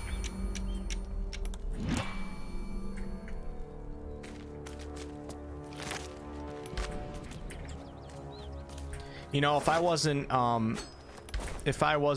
you know, doing YouTube content and stuff, I might have played early access through once. I probably would have, but I definitely wouldn't be putting in this much time. I mean, this Baldur's Gate 3 is my channel, so that's one of the reasons why I keep playing it, and I'm actually enjoying playing it over and over again, to be honest with you.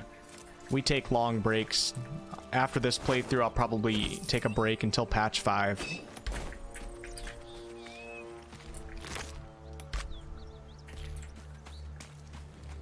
Alright, we found a book right here. Looks like we're gonna have to pick that bad boy up and take a look at it. Or it's a note.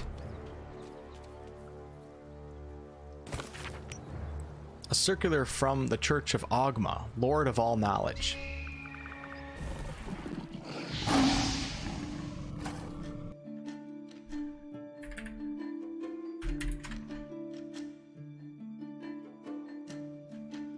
Agma, pronounced Agma, also known as the Lord of Knowledge, was a Faerunian neutral greater deity of bards, inspiration, invention, and knowledge. I wonder if Volo likes this guy. Agma was one of the leaders of the deities of knowledge and invention, and in his home plane was the House of Knowledge. His symbol was a blank scroll. I've read most of these wiki pages before, but there's so many gods in D&D that it's impossible to retain all the knowledge, so we just got to keep reading it, and slowly over time, we'll eventually learn everything. Alright, in recent history, Undril, a formal Grand Patriarch of the Agmanite Church in exile, retired from his position no later than 1455 Dal Reckoning. So it's 40 years before Baldur's Gate 3. Advised by the Rakasha Kelkon, his followers traveled to the nation of Akanal, gathering new followers in that land. Akanal was a land that once belonged to the world of Abir, as part of the realm of Shir, but was transposed onto the plane of Toril during the ravages of the Spell Plague. The land carried with it a large population of Aberin Genasi, who as of 1479 Dal Reckoning controlled the region that used to be Chandath in western... Interesting. So Akanal, or however you pronounce it, used to be part of Abir, which is the twin planet of Toril, and both of the planets were kind of merged together. Actually, they were together, then they were separated, then they got merged back together, and now they're separated again. And through the process of this, some places stayed with Toril, some places went to Abir.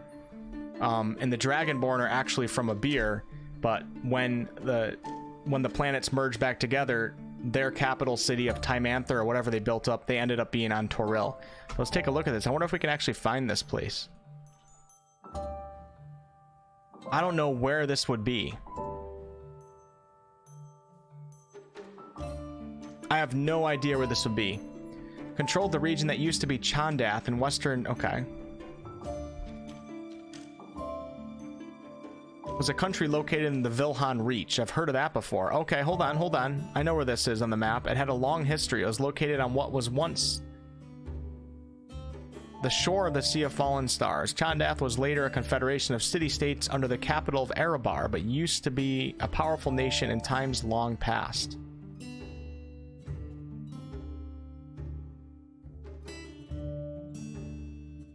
It's funny because once we start looking at one thing, we'll go down a rabbit hole and never get back to the original point, which was looking up Agma.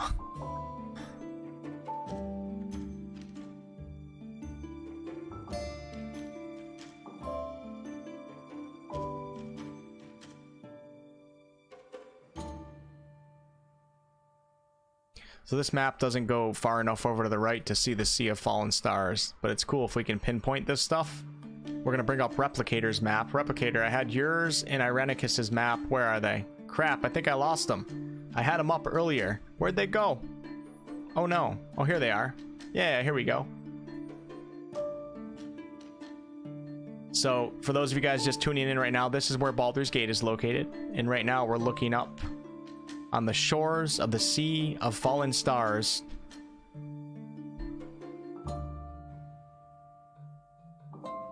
So many places in D&D.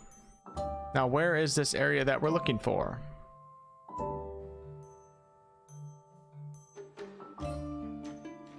See, things change names as time goes on, and this is also a custom map for somebody's campaign, I think, is what we deciphered.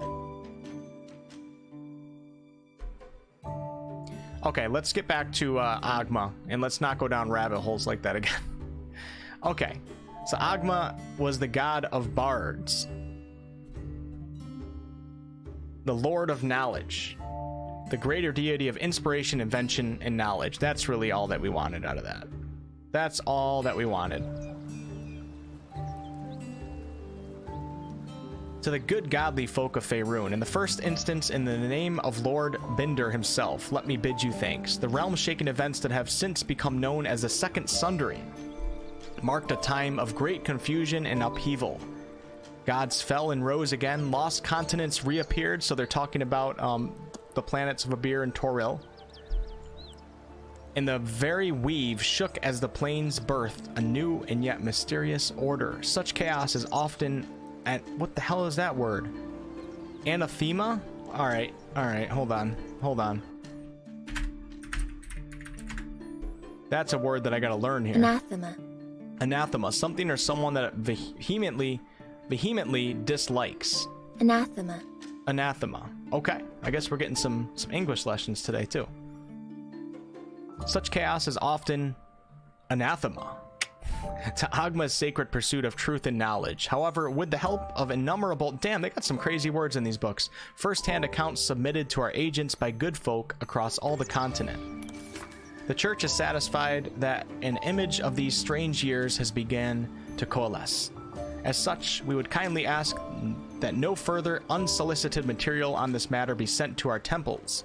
While all knowledge is of import to the Lord Binder, we are confident that any future plane-shifting events will not be per se. Dude, I'm at a loss. I don't know how to say that word. I know the word. I don't know how to say it. Presage. Presage. So presaged. Presaged. Past tense. Presaged. It's like a warning. Damn, you know, sometimes I'll go like 10 books without having to look something up, and then one book will just hit me in the face and take it all down, man. All my hard work. Gone. In the shape of tobacco smoke or red in the droppings of the village herd. A new and strange age is upon us. For divine guidance, we humbly bid you to look to your local temple leaders and to forward such relevant materials to them. Your ever-seeking Brevik Feanor, servant of Agma. Okay, let's go ahead and take this book with us. The main thing that we got out of that, Agma is the god of bards, of knowledge. And we're going to remember it forever.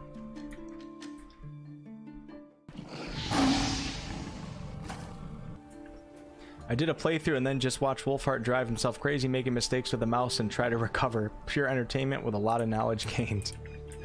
I'm happy to provide mistakes for you guys, alright? So you don't have to make them yourselves, alright? That's what I'm here for. And now some of you guys, I know some of you guys don't know the words that I look up. You guys act like you do, but most of you guys, a lot of you guys don't know them, alright? I know you guys, alright? You guys are gonna spit out one of those words tomorrow. You're gonna say presage to somebody and you're gonna feel so damn good. You're gonna feel so damn good. Or you're gonna be at your D&D table and you're just gonna start spitting knowledge on Agma. You know what I mean? I know what you guys are gonna do. I know. Ah, shit, we have 2 more books. Oh no. I'm excited, but I want to go kill the other gnolls. Oh my god, there's books and things everywhere. Oh no, we're never gonna get this done. Written in a furious, sloping hand, this is a letter to the editor of Baldur's Bash, a tabloid notorious for its controversial articles. Dear editor, I find it despicable, nay, diabolical, that you would defend Baldur's Gate's ridiculous restrictions regarding animals in the city. No animal larger than a peacock may gain entry. How archaic. My darling Giselle is the most well-behaved bear you'll ever meet, and yet to spend time with my child, I must visit my summer home in Cormyr. You guys know where Cormyr is? You guys know where Cormyr is? Because we just saw it on the map, okay? So let's get an idea as to where we're talking about as we talk about it. Baldur's Gate, right here. And then we go all the way over here. And Cormyr is right there. Bam. Right there, south of the Cormanther Forest in Myth Dranor. Where's Baldur's Gate? Baldur's Gate, it says ruins of Baldur's Gate on this map. Cormyr. Okay, so now we know both places that we're talking about. I must visit my summer home in Cormyr. I call upon the Parliament of Peers to resolve this issue immediately. The emotional and psychological well-being of the people of Baldur's Gate is at stake, and I shall take this to the highest of authorities should it not be dealt with accordingly. Right now, Giselle cries out for her father. This archaic policy has separated a child from their parent. I don't know how Grand Duke Alder Ravengard lives with himself. Well, I got news for you, honey. Alder Ravengard kinda ain't doing too well right now. Kinda ain't doing too well. He might have himself captured by the cult of the Absolute. Okay, cool. We'll save that one. We could actually get some cool lore out of that. If I did a video and started talking about it, we could get into Alder Ravengard and things like that. Where did that book go? I always forget that I pick it up. Alright, a couple more books in here, guys, and then we're going to do some combat encounters, and then we'll call it a night, probably. Let me catch up on the chat here. Hello, Shy. Thanks for stopping in. Gregory Burke. I like that this information is not dumbed down for a mass audience appeal the way most media has been over the past couple of decades. Skull. Agmo is the deity of knowledge. You learned a lot from his book. Touche. Sala says it's 6 a.m. here. I really have to sleep. Thanks for the stream. It was a lot of fun. I'll catch everyone the next time. Hopefully, good night. Good night, Sala. Thanks for hanging out for the stream. My streaming schedule is posted on the About section of the YouTube page, so you can't rely on YouTube notifications these days. So if any of you guys want to stop back in a future stream, I'm about 75% of the time streaming during the hours that I post on my About section. I learned the word from the staff in Vanilla WoW, benediction. Is the game dummy out yet, or still early access? Still early access for a long time, man. You're looking at late 2022, possibly 2023 until the game actually comes out. How are you, Shy?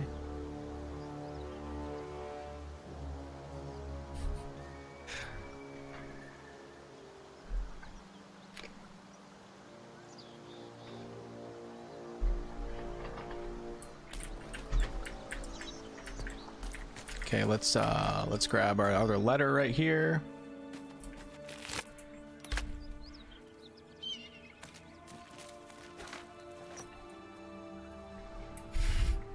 Aren't exactly unheard of vocabulary. I'm just messing with you, Dylan.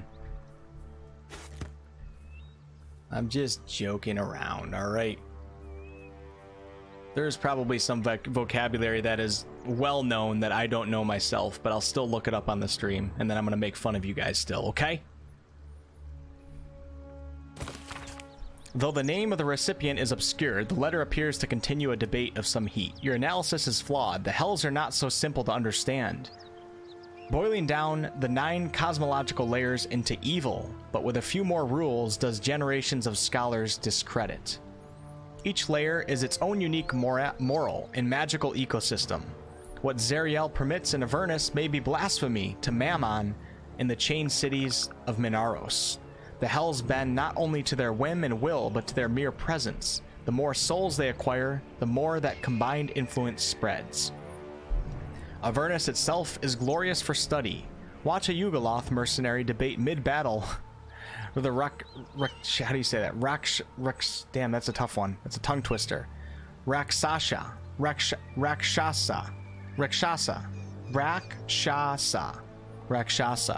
and tell me I'm wrong. From its red starless sky to every bloody tributary leading to the Styx. Styx is the river Styx going through the 9 hells. It basically connects all the layers and also connects to other planes of existence like the Abyss, which is how the demons get into the 9 hells for the Blood War. There's something to explore. Of course, getting down there in the middle of the Blood War is a bit stressful, but you can't judge what you don't know. I've gotten off topic. The point is, you're wrong. Looking forward to your reply. And actually, wow, Silvira Savicus. Silvira Savicus is a tiefling in Candlekeep, or near Candlekeep, and this is some Descent into Avernus references right here. Silvira Savicus is a tiefling in Candlekeep, and I believe that she's the one that sends the party to Avernus itself to save Elturel and Descent into Avernus, if I remember correctly. This book is actually filled with a lot of lore. Let's check it out. Let's check it out. Let's see if we can get a nice drawing of the 9 hells, because this is really interesting stuff, and this is actually semi-important to understanding just D&D in general, because everything's going to reference the 9 hells, most things. So here's a little drawing. So this is the 9 hells, and anybody who is not familiar with Baldur's Gate 3, damn it, let me see. It won't let me bring my cursor over it without stopping it. So the top layer, which says Avernus right here, is where we start in the tutorial in Baldur's Gate 3. It's where the Nautiloid ship jumps into and then ultimately jumps out of. And then we got the 9 layers here, and Nessus, which is the bottom, which I can't point at with my cursor, is where Asmodeus is. And he is the ruler of the 9 hells. And then what else did they mention? We heard Minaros, which is the 3rd layer, or not the 3rd layer. Yes, the 3rd layer. Minaros was in that book. And you can also see the river Styx labeled, and it's going through all of the layers and ultimately out of the 9 hells and through the abyss, and I think some other planes of existence as well. I wish I could zoom in on that map, but it won't let me. The 9 hells of Baldur, sometimes shortened to hells or hells, in Infernal, was the home of the devils and the plane that embodied lawful evil. It was a plane of sinister wickedness and institutional cruelty, its denizens organized into a strict caste system with a very rigid chain of command. Each of the 9 hells had its own physical laws or properties of matter, but all were inhospitable or deadly to outsiders.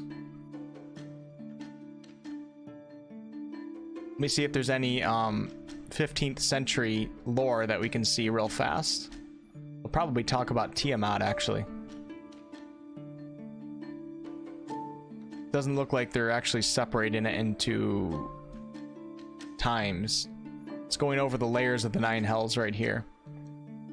So Nessus, the 9th and deepest hell, was a land of extremes in the Great Wheel. Regions cold as Cania, volcanoes, and Phlegathos, a lake of ice.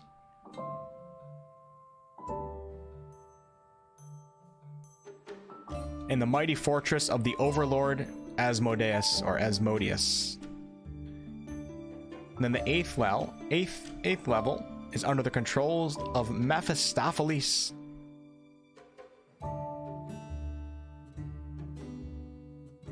Wouldn't it be so cool to just know all of this by heart? Like all of it, not just a little. Be like the guys at Wizards of the Coast, like Chris Perkins or something. I think that'd be cool. Probably take years to do it. Alright, that's all we got right there. Yo, Van, 7 a.m. just got to work. So glad to catch the stream. You just got to work, Van?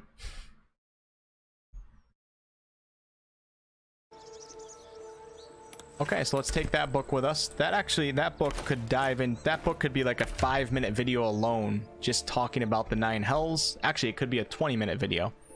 And talking about Silvera. And that's so cool that they referenced her. I'm pretty sure that I don't know if she's actually in any other D&D lore besides Descent into Avernus. She might be. I just don't know. She could even be referenced in the earlier games. I don't know off the top of my head. I just know that she's in the Descent into Avernus book. For sure. Alright. One or two more books, and then we're just going to start slaughtering things. Alright, guys? So those of you guys that are sick of the lore and sick of books, we only got 2 more books, it looks like, right here.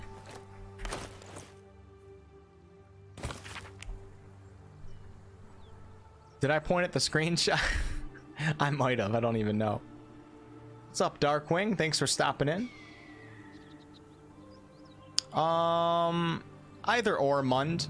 The YouTube memberships are cool because you get the green name, and you're more likely probably to be alerted to content on YouTube, even though I don't know if it works like that, but in the future you might be. So it really doesn't matter, but the YouTube memberships are more interactive for the user because you get the green name and the wolf and all that stuff.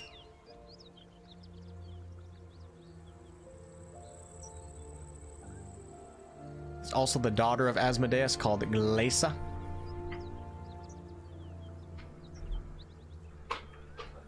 The Rakshasha. I can't even say that word. They're badass. That's cool.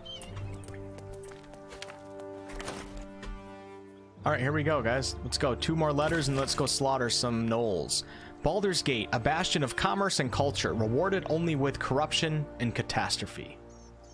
Damn, I'm looking awfully orange in this camera right now, aren't I? I thought we fixed that. Now I'm looking like reddish orange. Crime, poverty, taxation, burdens unfairly heaped upon the shoulders of the common citizenry. Thieves and outsiders grow fat on the teat, while native Baldurians starve in the street. For too long, the Grand Duke and his parliament of peers have left our gate unguarded. If you, like us, stand ready to defend it, then join like-minded individuals for a frank exchange of ideas. Join the keepers of the gate. Enough is enough, the gate is closed.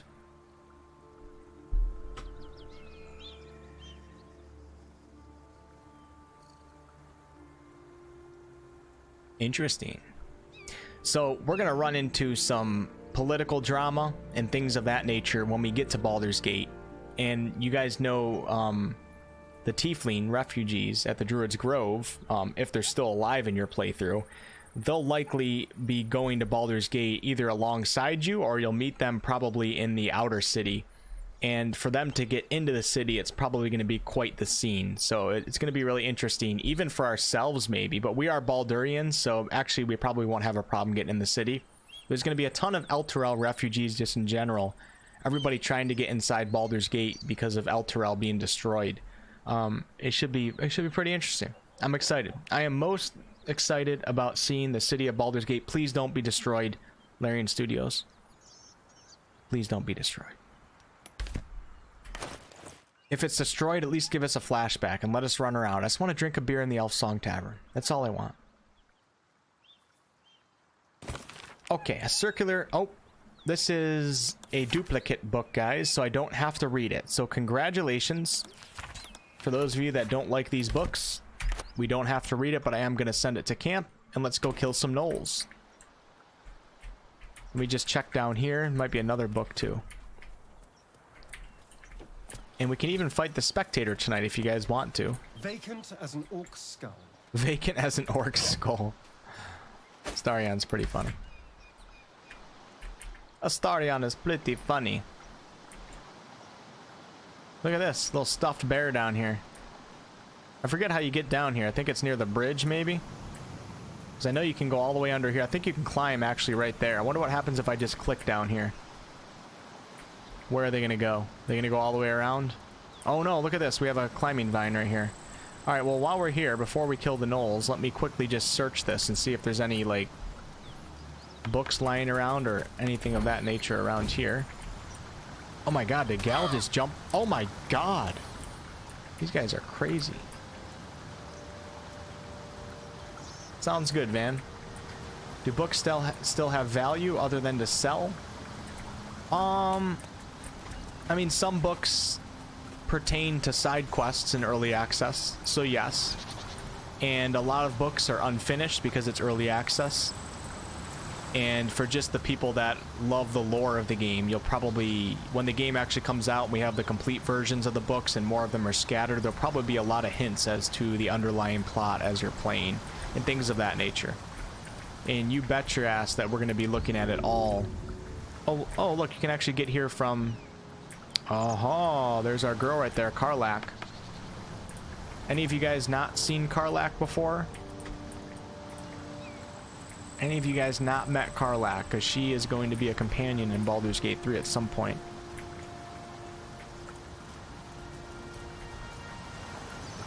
Karlach's pretty cool, if you ask me. And Karlach is filled with a ton of lore behind her, too. Ton of lore. Relating back to Zariel and Avernus.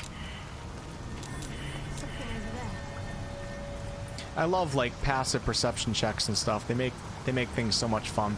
Alright, apparently Kylo Ren's not strong enough to move that, so who has the highest strength? Maybe Shadowheart? Oh no. Nobody in my group can move this. Literally no. What? I need Lae'zel.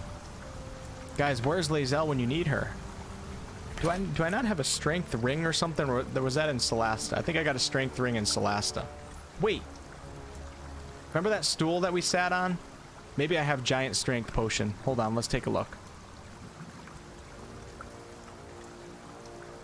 Maybe I have a hill giant potion. Or I can call in the ogres right now. Problem is I'm not good at finding things in my inventory. Potion of speed. Potion of acid. Fire resistance. I don't know if I have a hill giant potion.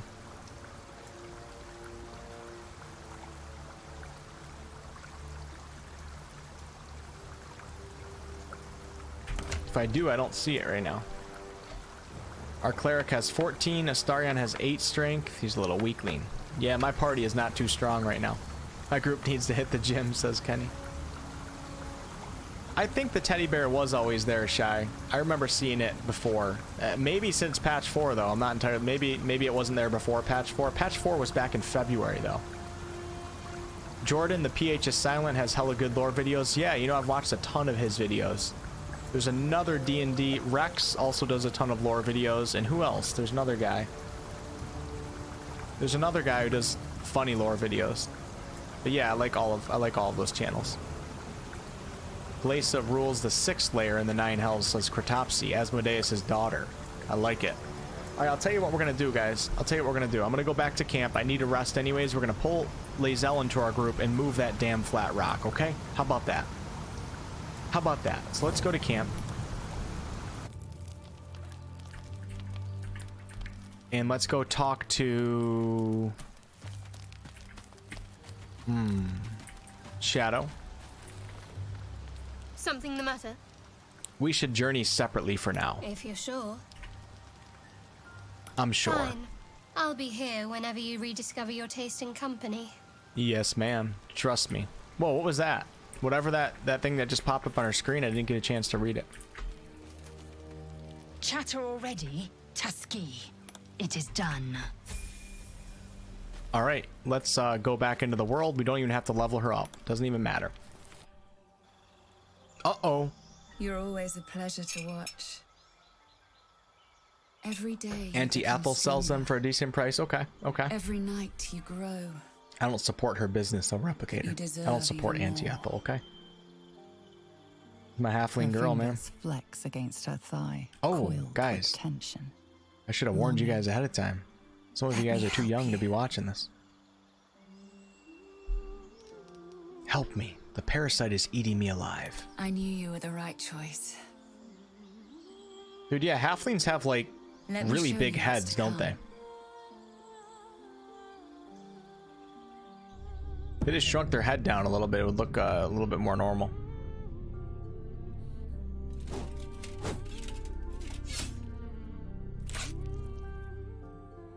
Your enemies will fall. The world will Hello? bow. Nipples. You'll have everything you could ever desire. Oh, honey. I got it all right in front of me right now, baby. Just me, a halfling, the Crusty Wolf Tavern, live out the rest of my days.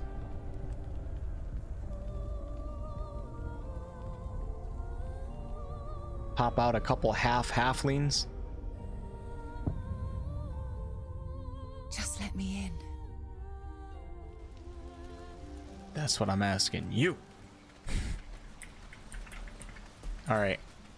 Let's go back. Yeah, we'll go back real fast. I want to do this rock real fast. We're going to end up getting distracted and never end up even moving the rock. It's going to be 2 hours later. There we go. Lae'zel's got the pipes.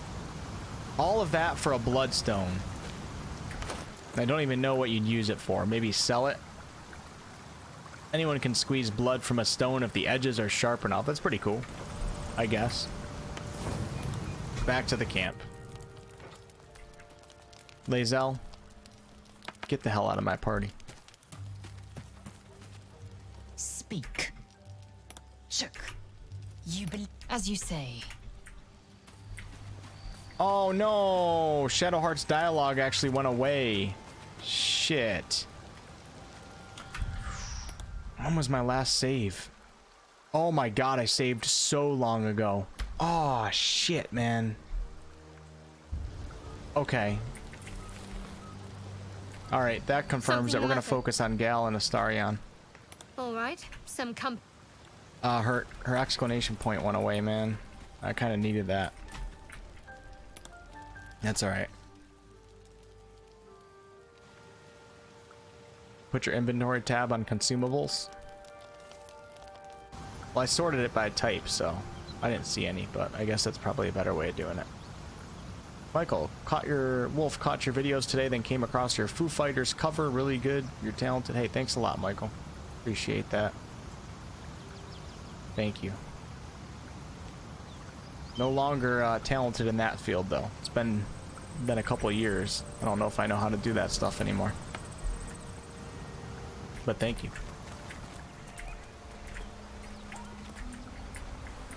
Okay, it looks like there's nothing down here, so let's go back and kill some gnolls.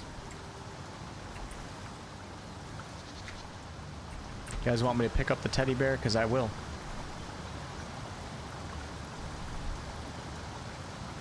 So I'm drinking Powerade right now. Because when I did my 24-hour fast a couple days ago, I was going to get Gatorade, G2 Gatorade that has no sugar. But the Gatorade had 5 calories. And when I'm fasting, which I don't do often, it's like the first time I've done it in like 10 years. 5 calories is cheating. So I ended up having to get Powerade. 0 sugar, 0 cals. So now I'm a Powerade fan.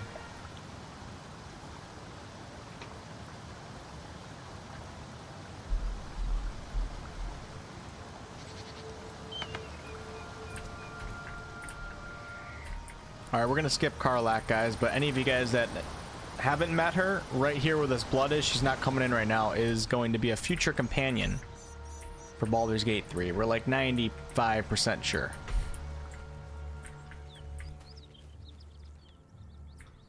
Alright, so right here is Walking's Rest.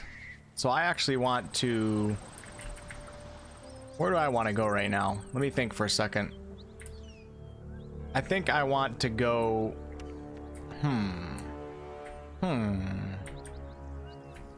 You could actually possibly... Ooh, look at this. So I never even thought about this. We can get in the backside here. I wonder if we can jump this. I've never came from this direction to where... This should be interesting. This should actually be interesting.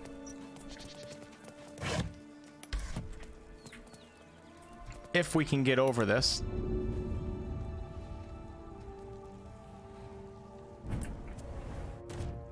Huh. Okay, this might actually offer some new stuff here. Because we're coming... Oh, what's it? Oh my god. Oh, shit. You know what? Wow. Wow. That might be worth it. Take you. It's so funny. It's been so long that I've done early access that I honestly forgot about that. But it's for your guys' entertainment, okay? That was too funny. I totally forgot about that, man. I haven't come down this way in this little Zentrum cave since like probably like my 4th playthrough, and we're on like 9 or 10 now. That was pretty funny. That was pretty funny. I totally forgot about the tripwire. But you know what? I'm happy. I'm happy. You guys enjoy that? I hope you did. Because it's never happening again, okay? Ever. Luckily, Shadowheart survived, so you guys can't TPK me. I'm still around. I made fast use of Healing Word. That was new stuff. Well, I typically come from the other side, and you can see the tripwire really easily. So it didn't even get me, I don't think, on like my first couple playthroughs. But when you come from that backside, you can't really see it that well. And I just forgot to. Classic. Classic.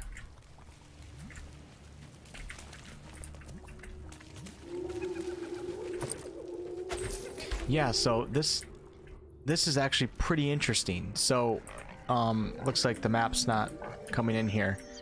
We typically come from over here. The map is screwed up right now. It's not supposed to look like this, but we typically come from over here and then fight the gnolls in this area. And then talk to the Zentrim folk down here. But we're coming up from behind, so I don't know if I've ever experienced this before.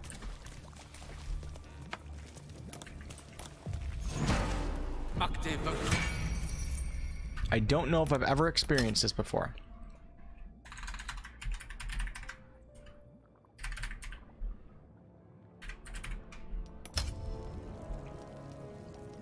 But it should be interesting, to say the least.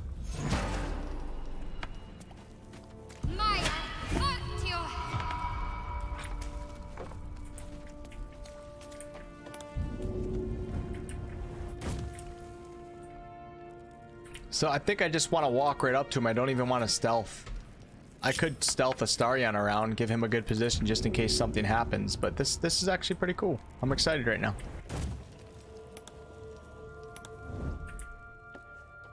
So no, I think help's a long way from here.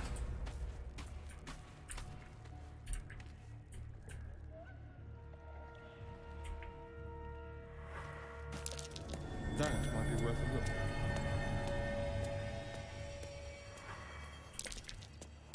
Stealth successful, guys. Starion, the master of stealth.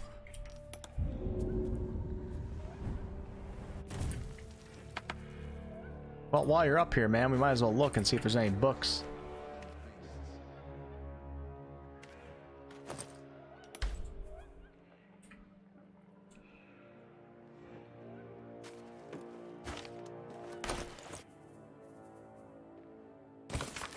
Few recognize Shar as a goddess of creation, or Selûne as a goddess of destruction, yet both are true. Okay. I see what they did there. I like it. I like it. So Shar and Selûne, even though we think of Shar as the evil goddess, she also did help create Toril. And Selûne also helped destroy many things as well. Back, I did a video on Shar and Selûne on the channel, an in-depth video. I don't really remember all of it from it, but it goes pretty in-depth into both of them, so I kind of get what they're saying here. Born in the primordial ebb and flow of time, they forged Abir Toril together in Shanti, mother of life. It might even be Shantia, actually. Hold on, let me look that up real fast. Real quick. Let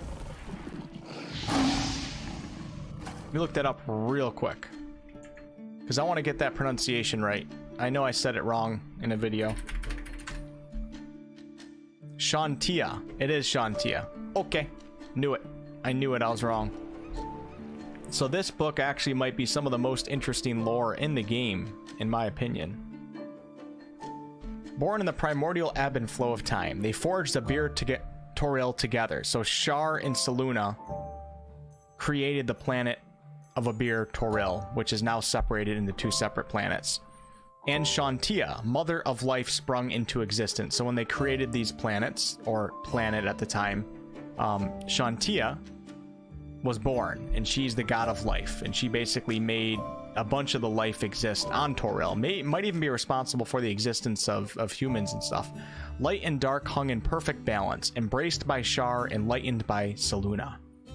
Yet their creations were cold and distant, and Shantia prayed for warmth. This simple request divided the sisters, driving them to conflict, but it was Selûne that forced the true flame into Abir Toril, sparking the sun. So Shantia wanted warmth for more life, and Shar was not okay with this, but Selûne wanted it, because Selûne is the goddess of the moon. And Selûne is the one who sparked the sun. How could Shar not be harmed by such a betrayal, forced to war against both the light of the sun and the light of the moon? As the goddesses tore each other asunder, they formed new gods and new conflicts, all for the sake of a little warmth. The lesson is this: to pull selfish comforts over the fate of existence is folly. For those who understand, the Lady of Loss is always listening. So yeah, the first god, I don't know if this is of the realm space, in general, is the overgod or overlord Ao, and he created Shar and Selûne. So those three gods and goddesses, I guess you could say, are like the gods of Faerûn. And then Shantia, the goddess of life, is also one of the greater deities as well. I didn't even know that book existed. I must have read it at some point, but when I made that video on Shar and Selûne, I literally had no idea that book was in the game. I had no idea.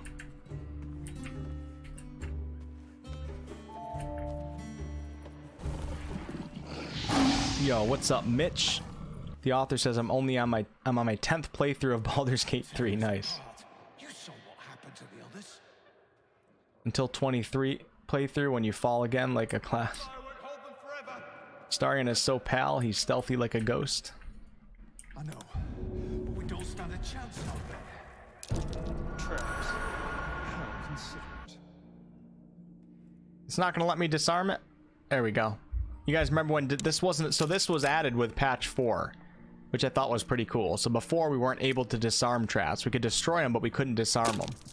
Now we get this. I think this is really cool. I love stuff like this.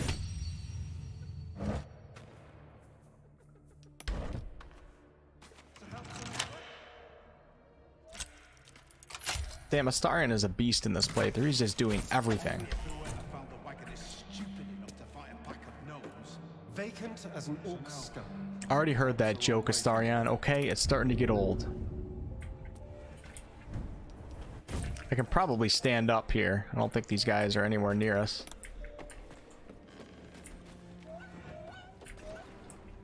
You guys hear the gnolls in the distance? Because I do. So one time I actually jumped my character down into this pit. There was nothing down there, and we had to restart, I think, but I did go down into that pit. That was pretty cool.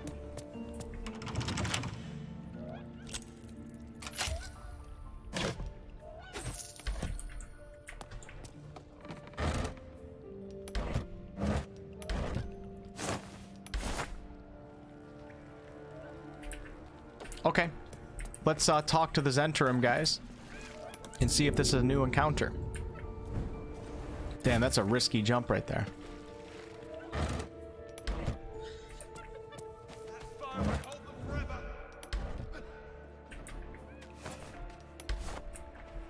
I know, but we don't stand a chance out there. All right, we're gonna leave Astarion right there, and then I'm gonna take all of my chaps right here. Oh my god, oh there we go. And we're just gonna walk all these guys right up into the Zentrum, okay? And actually first I'm gonna drop a quick bless. And let's just go for it, baby. All three of them.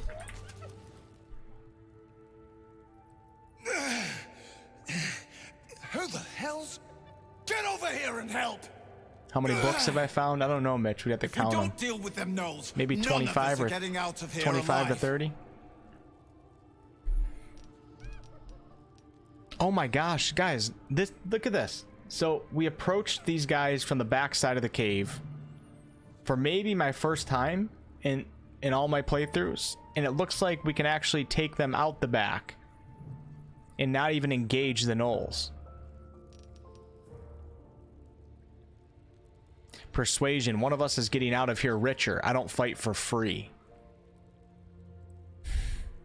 I'm gonna try number one. I wanna see if they will exit the cave from the backside. There's another way out. Follow me. Across the chasm. You might have got in that way, but you're stuck with us now. Oh. What do you mean? I could easily go back that way. You jabroni. Wake up. We could easily go out that way. Alright, it's time for persuasion. But first, guidance. My body.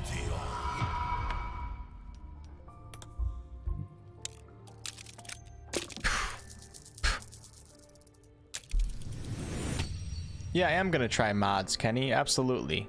I tried doing some mods closer to the release of patch 4, and none of them seem to work because of patch 4, and the modders have to like change things. I don't really know how that stuff works, but maybe I'll see if some of them are working now. I don't know, or not now, but soon. But I do want to try mods. You know, you guys opened up my eyes with mods with Elder Scrolls. There was some cool stuff, man. Actually, Replicator is the one who helped me. I didn't quite understand like what all that stuff meant and how to do it, but yeah, I'm kind of excited for mods in the future, and I would like to try some in early access. Fine. Money's useless to dead men. There. You are fairly bought and paid. Nice. How much did he give us? Let's take them. Here we go, guys. The combat you have all been waiting for. And the first thing I'm going to do... We're not finished yet. Oh, here they come. First thing I'm going to do is take out this ladder. We're going to pass our stealth checks. Watch.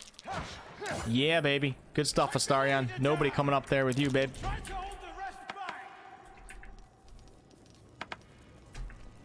Where's my real bae? Shadowheart, come here.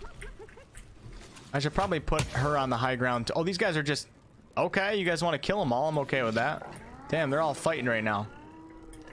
All right, what the hell? Let's go. Let's just get involved. Let's just get involved. We're gonna take Gal. Oh wow, why are we sneaking right now? Interesting. And I'm gonna drop a nice... Oh yeah, this is gonna be an insane shatter right here. It's gonna be insane. And this, oh my, guys, we might get a 5-man kill with a shatter right now, maybe more. Seriously. It's got to be a record for early access. As long as they all don't move, which they might move. Only got one more.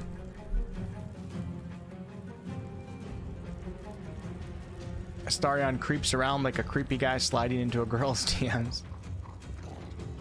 Thanks, Mitch. Yeah, we got so many more to go too, because I'm thinking about the Druid's Grove. Oh god. The Goblin Fortress. Damn. The Underdark. Wow. There's gonna be potentially over 100 books. Probably over 100 books, actually. What did I get myself into? Like, originally I was like, we'll pick up all the books, then I'll make a video on it. It's gonna be like 10 videos if we actually like go over them all. All right, the moment we've all been waiting for. You guys ready for this?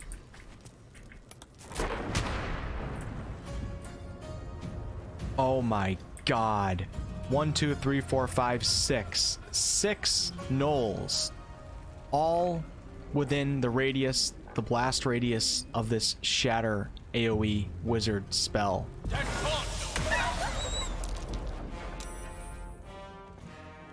Make that 3.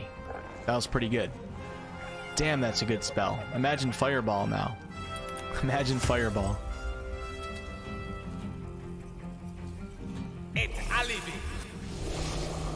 It's alibi. Why don't you speak common tongue, gal? Okay?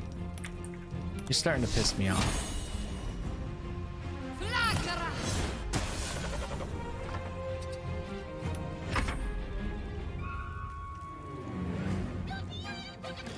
Have you read the Goblin Universe? Is that a book, Wade, or what is that? What are mods? It's basically a way to modify your game. So, like, other people, so not the company itself, like gamers that are really smart with this stuff will make mods for games. So like if you wanted to play, an example of a lot of mods that I see in some games is like if you're playing Baldur's Gate 3, they let you play as a character that looks like a Final Fantasy character. So you're basically like adding things to your game from outside places, and you can do like so many things with it. People do mods and they change the rules of the games. You can do mods to increase the graphics of your games. I typically will play a game. I'm not interested in mods until after like my first or second playthrough, because I always want to play like the classic experience from the company, and then after that just load up on mods. Mods are really good for older games because they can make the games look much better, quality of life improvements. I'm like new to the whole modding culture. I mean, I've known about it for a while, and I did run World of Warcraft mods when I was much younger, but I didn't quite understand what I was doing. I was just kind of doing what my friends told me to do.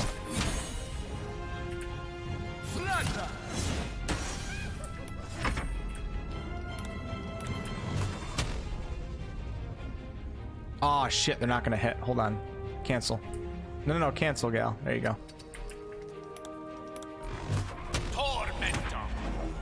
And you can basically just download mods from mod websites and just add things to your game. It's pretty cool. Pretty cool if you ask me. Low ground? Come on. Really? That's not really freaking low ground. Are you shitting me? Now I'm too far to get a melee. Oh, great. You know what? You only live once. Let's go ahead and try a guiding bolt. Level 1 with 16%. If that hit, I was going to celebrate. Glad they're aiming for a release this year. No, they're aiming for a release in 2022, Matt. Not this year. It's not going to happen in 2021. You know, did you watch my video, Matt? Because I feel like I said it wrong in my video. I might have confused people. I got to go back and edit my pinned comment or something. This game is not coming out until likely late 2022. Possibly 2023. So I think I said something wrong in my video. I definitely didn't mean to do that.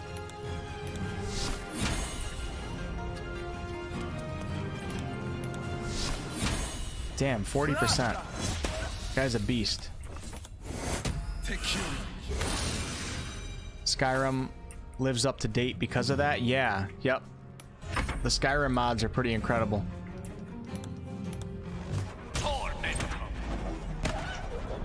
They're pretty incredible. Oh, you watched the interview? Do I have to rewatch that now? I'm pretty sure that Sven, I know for a fact that Sven said they're trying to get the game done in they're trying to have it released in 2022. I know for a fact that it's not coming out this year in 2021, for a fact. But I might have said it wrong in my video, and Sven might have explained it weird in his interview, but I know for a fact it's not coming out in 2021. We're gonna be lucky to get it in 2022. But I might have made a mistake with my articulation, possibly.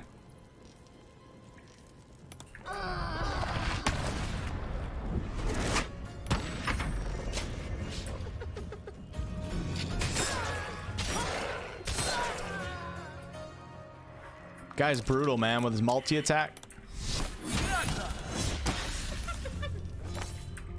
The cool thing is you can just keep picking up your character, and then he'll keep wasting his actions on her.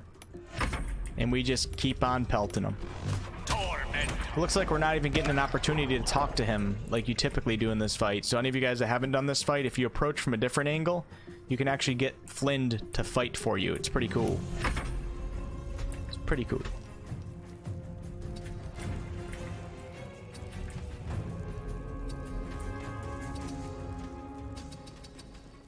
Why is our attack 44% with a backstab?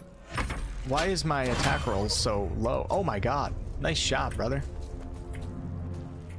Nice shot. Oh, wait, is there somebody still alive? There is. We got a guy up here. Okay.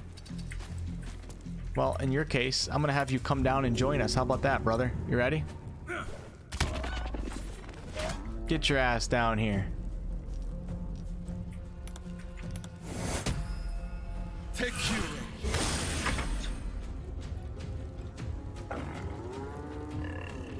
Did I say 2022? Okay. I hope I did.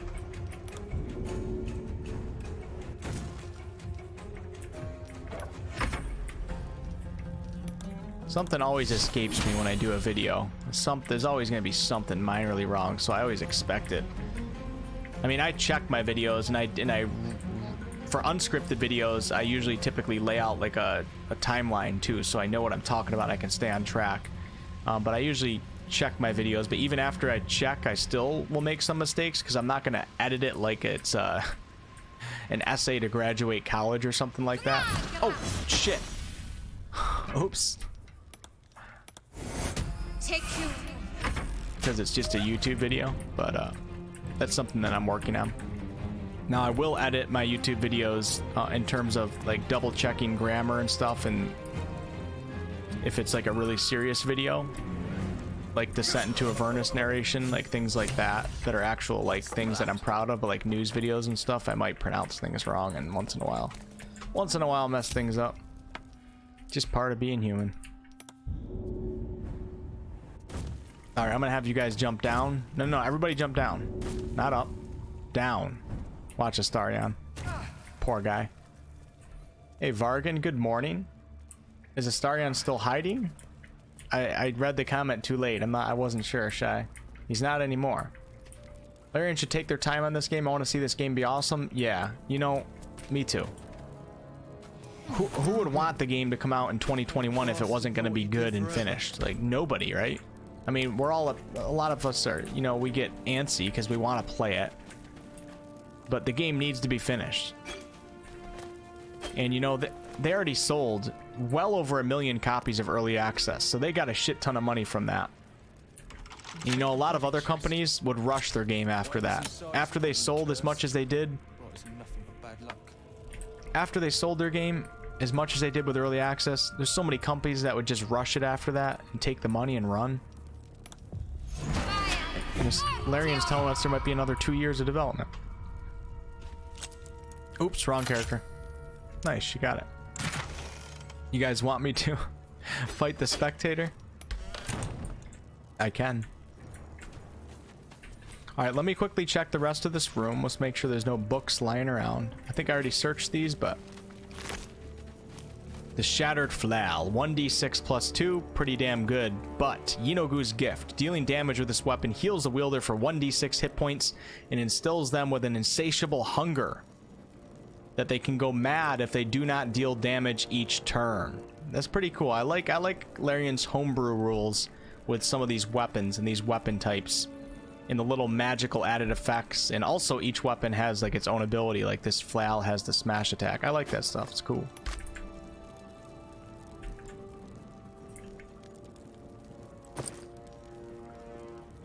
I'll take the water. We'll even throw the water right now.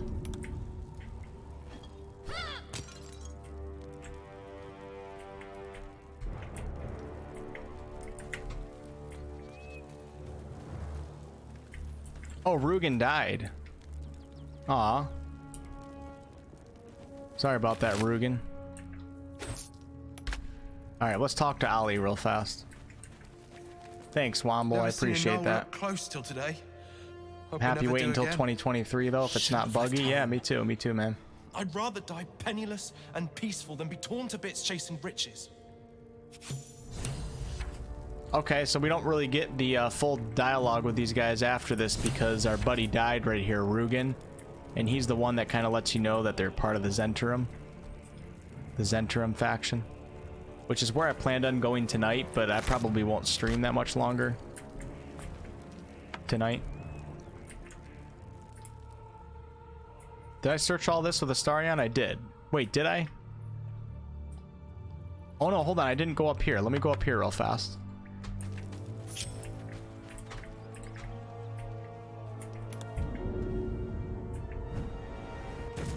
The Zhentarim. I like the Zhentarim, even though they're kind of evil. The Black Network.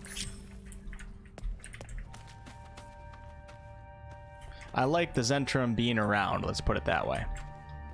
But they are kind of an evil faction that deals with contraband and illicit goods and things of that nature.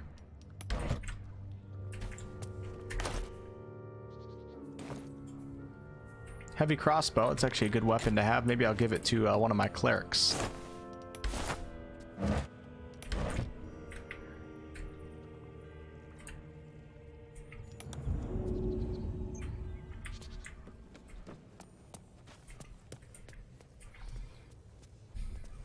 Brian Kelly. Sorry, Rugen, loot's corpse, right? Put that Shattered Flail on your light cleric and do a channel divinity and a bunch of people and blow everyone away. Alright, I'll keep that in mind. It actually sounds pretty powerful. You can only do what you can do. Hey, everyone, don't forget to hit that like button. Thanks, Mitch.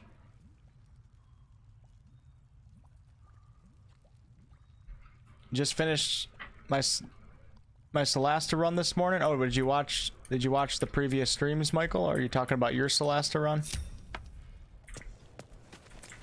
It's got to be kind of painful watching my previous streams just because I'm streaming and not actually playing the game for like 25% of the stream. It's got to be painful watching it when it's not live. Maybe it's not, but you know, I thought about doing like walkthrough and playthrough videos on my channel, like when a game comes out, you know what I mean? Like do like Baldur's Gate Early Access Part 1, an hour-long video, then Part 2 comes out, and not actually be live streaming. And have it like a focused playthrough, because I know a lot of people look for content like that. I just don't know if I can put that on my channel yet, because it's just so much content that you upload. I have to think about that. I would like to do that at some point, but walkthrough videos and playthrough videos are usually pretty useless to smaller YouTube channels too. But for CRPGs, I think I could do walkthrough videos and actually get some sort of viewership from it, because the algorithm likes me in this genre. But then again, then I have to play the game off stream and play it on stream and do videos. There's just not enough time in the day for that, unfortunately. We need 36-hour days. You guys down with that? 36-hour days. 12 hours of it are mandatory for gaming. What did you mean before, Gale? 12 hours are mandatory for gaming. All right, we'll do 6. 6 hours of mandatory gaming. All right, I'm gonna show you guys something now. Let's quickly do a short rest. No offense taken, I hope. You guys ready for this? No. For those of you guys that have no idea what's about to I haven't happen. made up my mind about you yet. Decorated with a grinning face, this cold iron flask is sealed with a brass stopper. Thanks, Viking. You're watching my Celasta run and staying a day ahead on my playthrough. Oh, nice, Michael. Oh, nice. So you didn't actually get spoilers.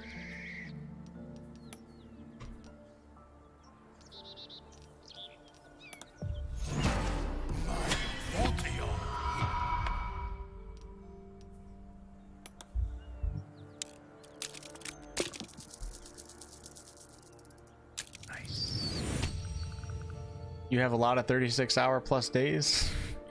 You make the 36-hour plus day, Mitch. Sacrifice sleep. The patron saint of the Zentrum is Jesus Melverde. Disguised among the decorative elements, you notice a familiar arcane engraving. This is a powerful magical item, capable of trapping and holding a creature. Yeah, you never know with items in D&D, man. They could have souls in them, they could have demons in them. They could have all sorts of things in them. The flask is cold and heavy in your hand. The flask shudders in your hand. Uh-oh, I don't have spell slots right now. This is not smart. Energy emanates from its neck as a creature emerges.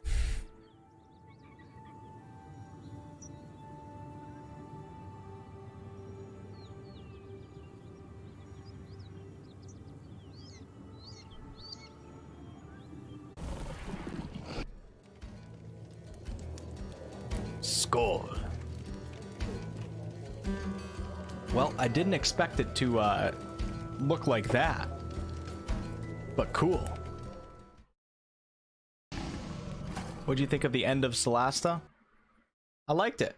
I liked it, especially the final moments in that game. I love the level design, especially a real lot. I thought they did good for the budget that they had. I'm pretty happy overall with the entirety of the game. So, this thing's supposed to be hostile.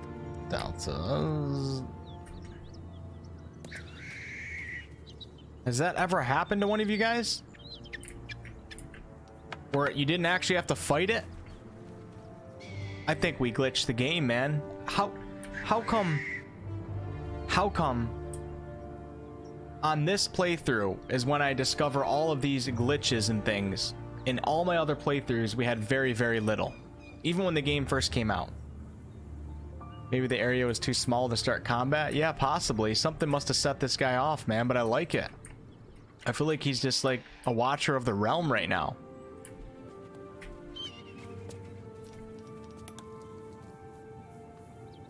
I like almost don't want to attack him. Look how cool he is, man. He's just chilling. Wow, look at... Who's gonna say it first? Who's gonna say it first in chat? What does that look like? Who's gonna say it first? I'm waiting. I'm waiting to see the winner of this one. The spectator is so chill. You know what? Maybe I'm not gonna kill him. You know, I think he's a friendly... You know, actually, technically, spectators are neutral. They're not actually evil beings. Beholders, on the other hand, those you better expect to fight. But spectators generally are not bad creatures. And you can actually have conversations with them if you meet them out in your travels in like D&D, and then in the D&D lore and in the books and stuff. The only time a spectator is going to be like probably hostile towards you is when it's guarding something, and if you try to take something that it's guarding, because they get employed by wizards to protect things for 100-year contracts, and within those 100 years they just go into a philosophical state of meditation, and it's like nothing for them because they live for I don't know how many years, probably thousands, but 100 years is nothing for a spectator. But it's a really cool species. All right, there we go. Looks like Kratopsy won that one, I think. New party member? I did do that one time. Let me show some of you guys this, because some of you guys probably missed this. Hold on one second. This is going to be worth it. I feel like this is worth it. For those of you guys that haven't seen this, I'm not going to show the whole video.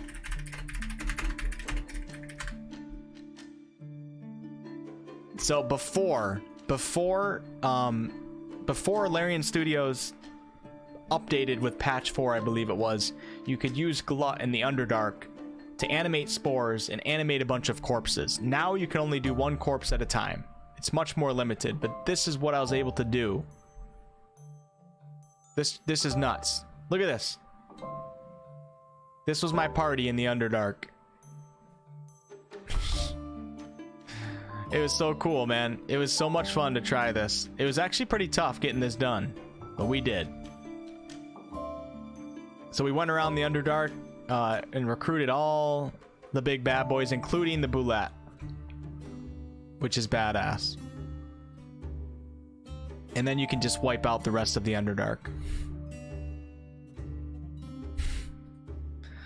Pretty funny. What does that ad? Oh, what was the ad that popped up? I didn't even look at it. I didn't even look at it. Romance? I don't know if I'd go that far, but you know what? Maybe I would. Screw it, right?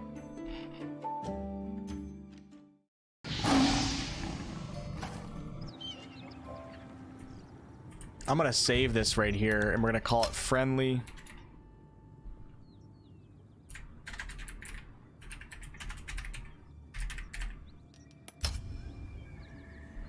Okay, I got the party together.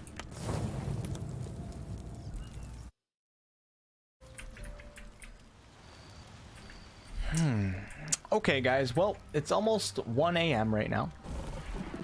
A bit later than I typically stream, but since I released 2 videos today, I had to push the stream back a little bit. Well, I wanted to make sure to at least log on for a little bit, make some progress with this book collecting.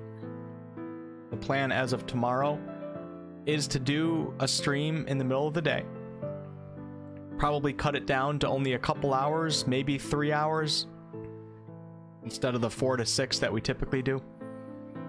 So I can get a Baldur's Gate 3 video out ready for the weekend, and then I'm not as bogged down on the weekend because I have to do a lot of I have to prepare for the release of Dark Alliance, which is coming out next weekend, and I'm also pretty busy this weekend with family stuff, so I'm gonna cut the stream probably short tomorrow.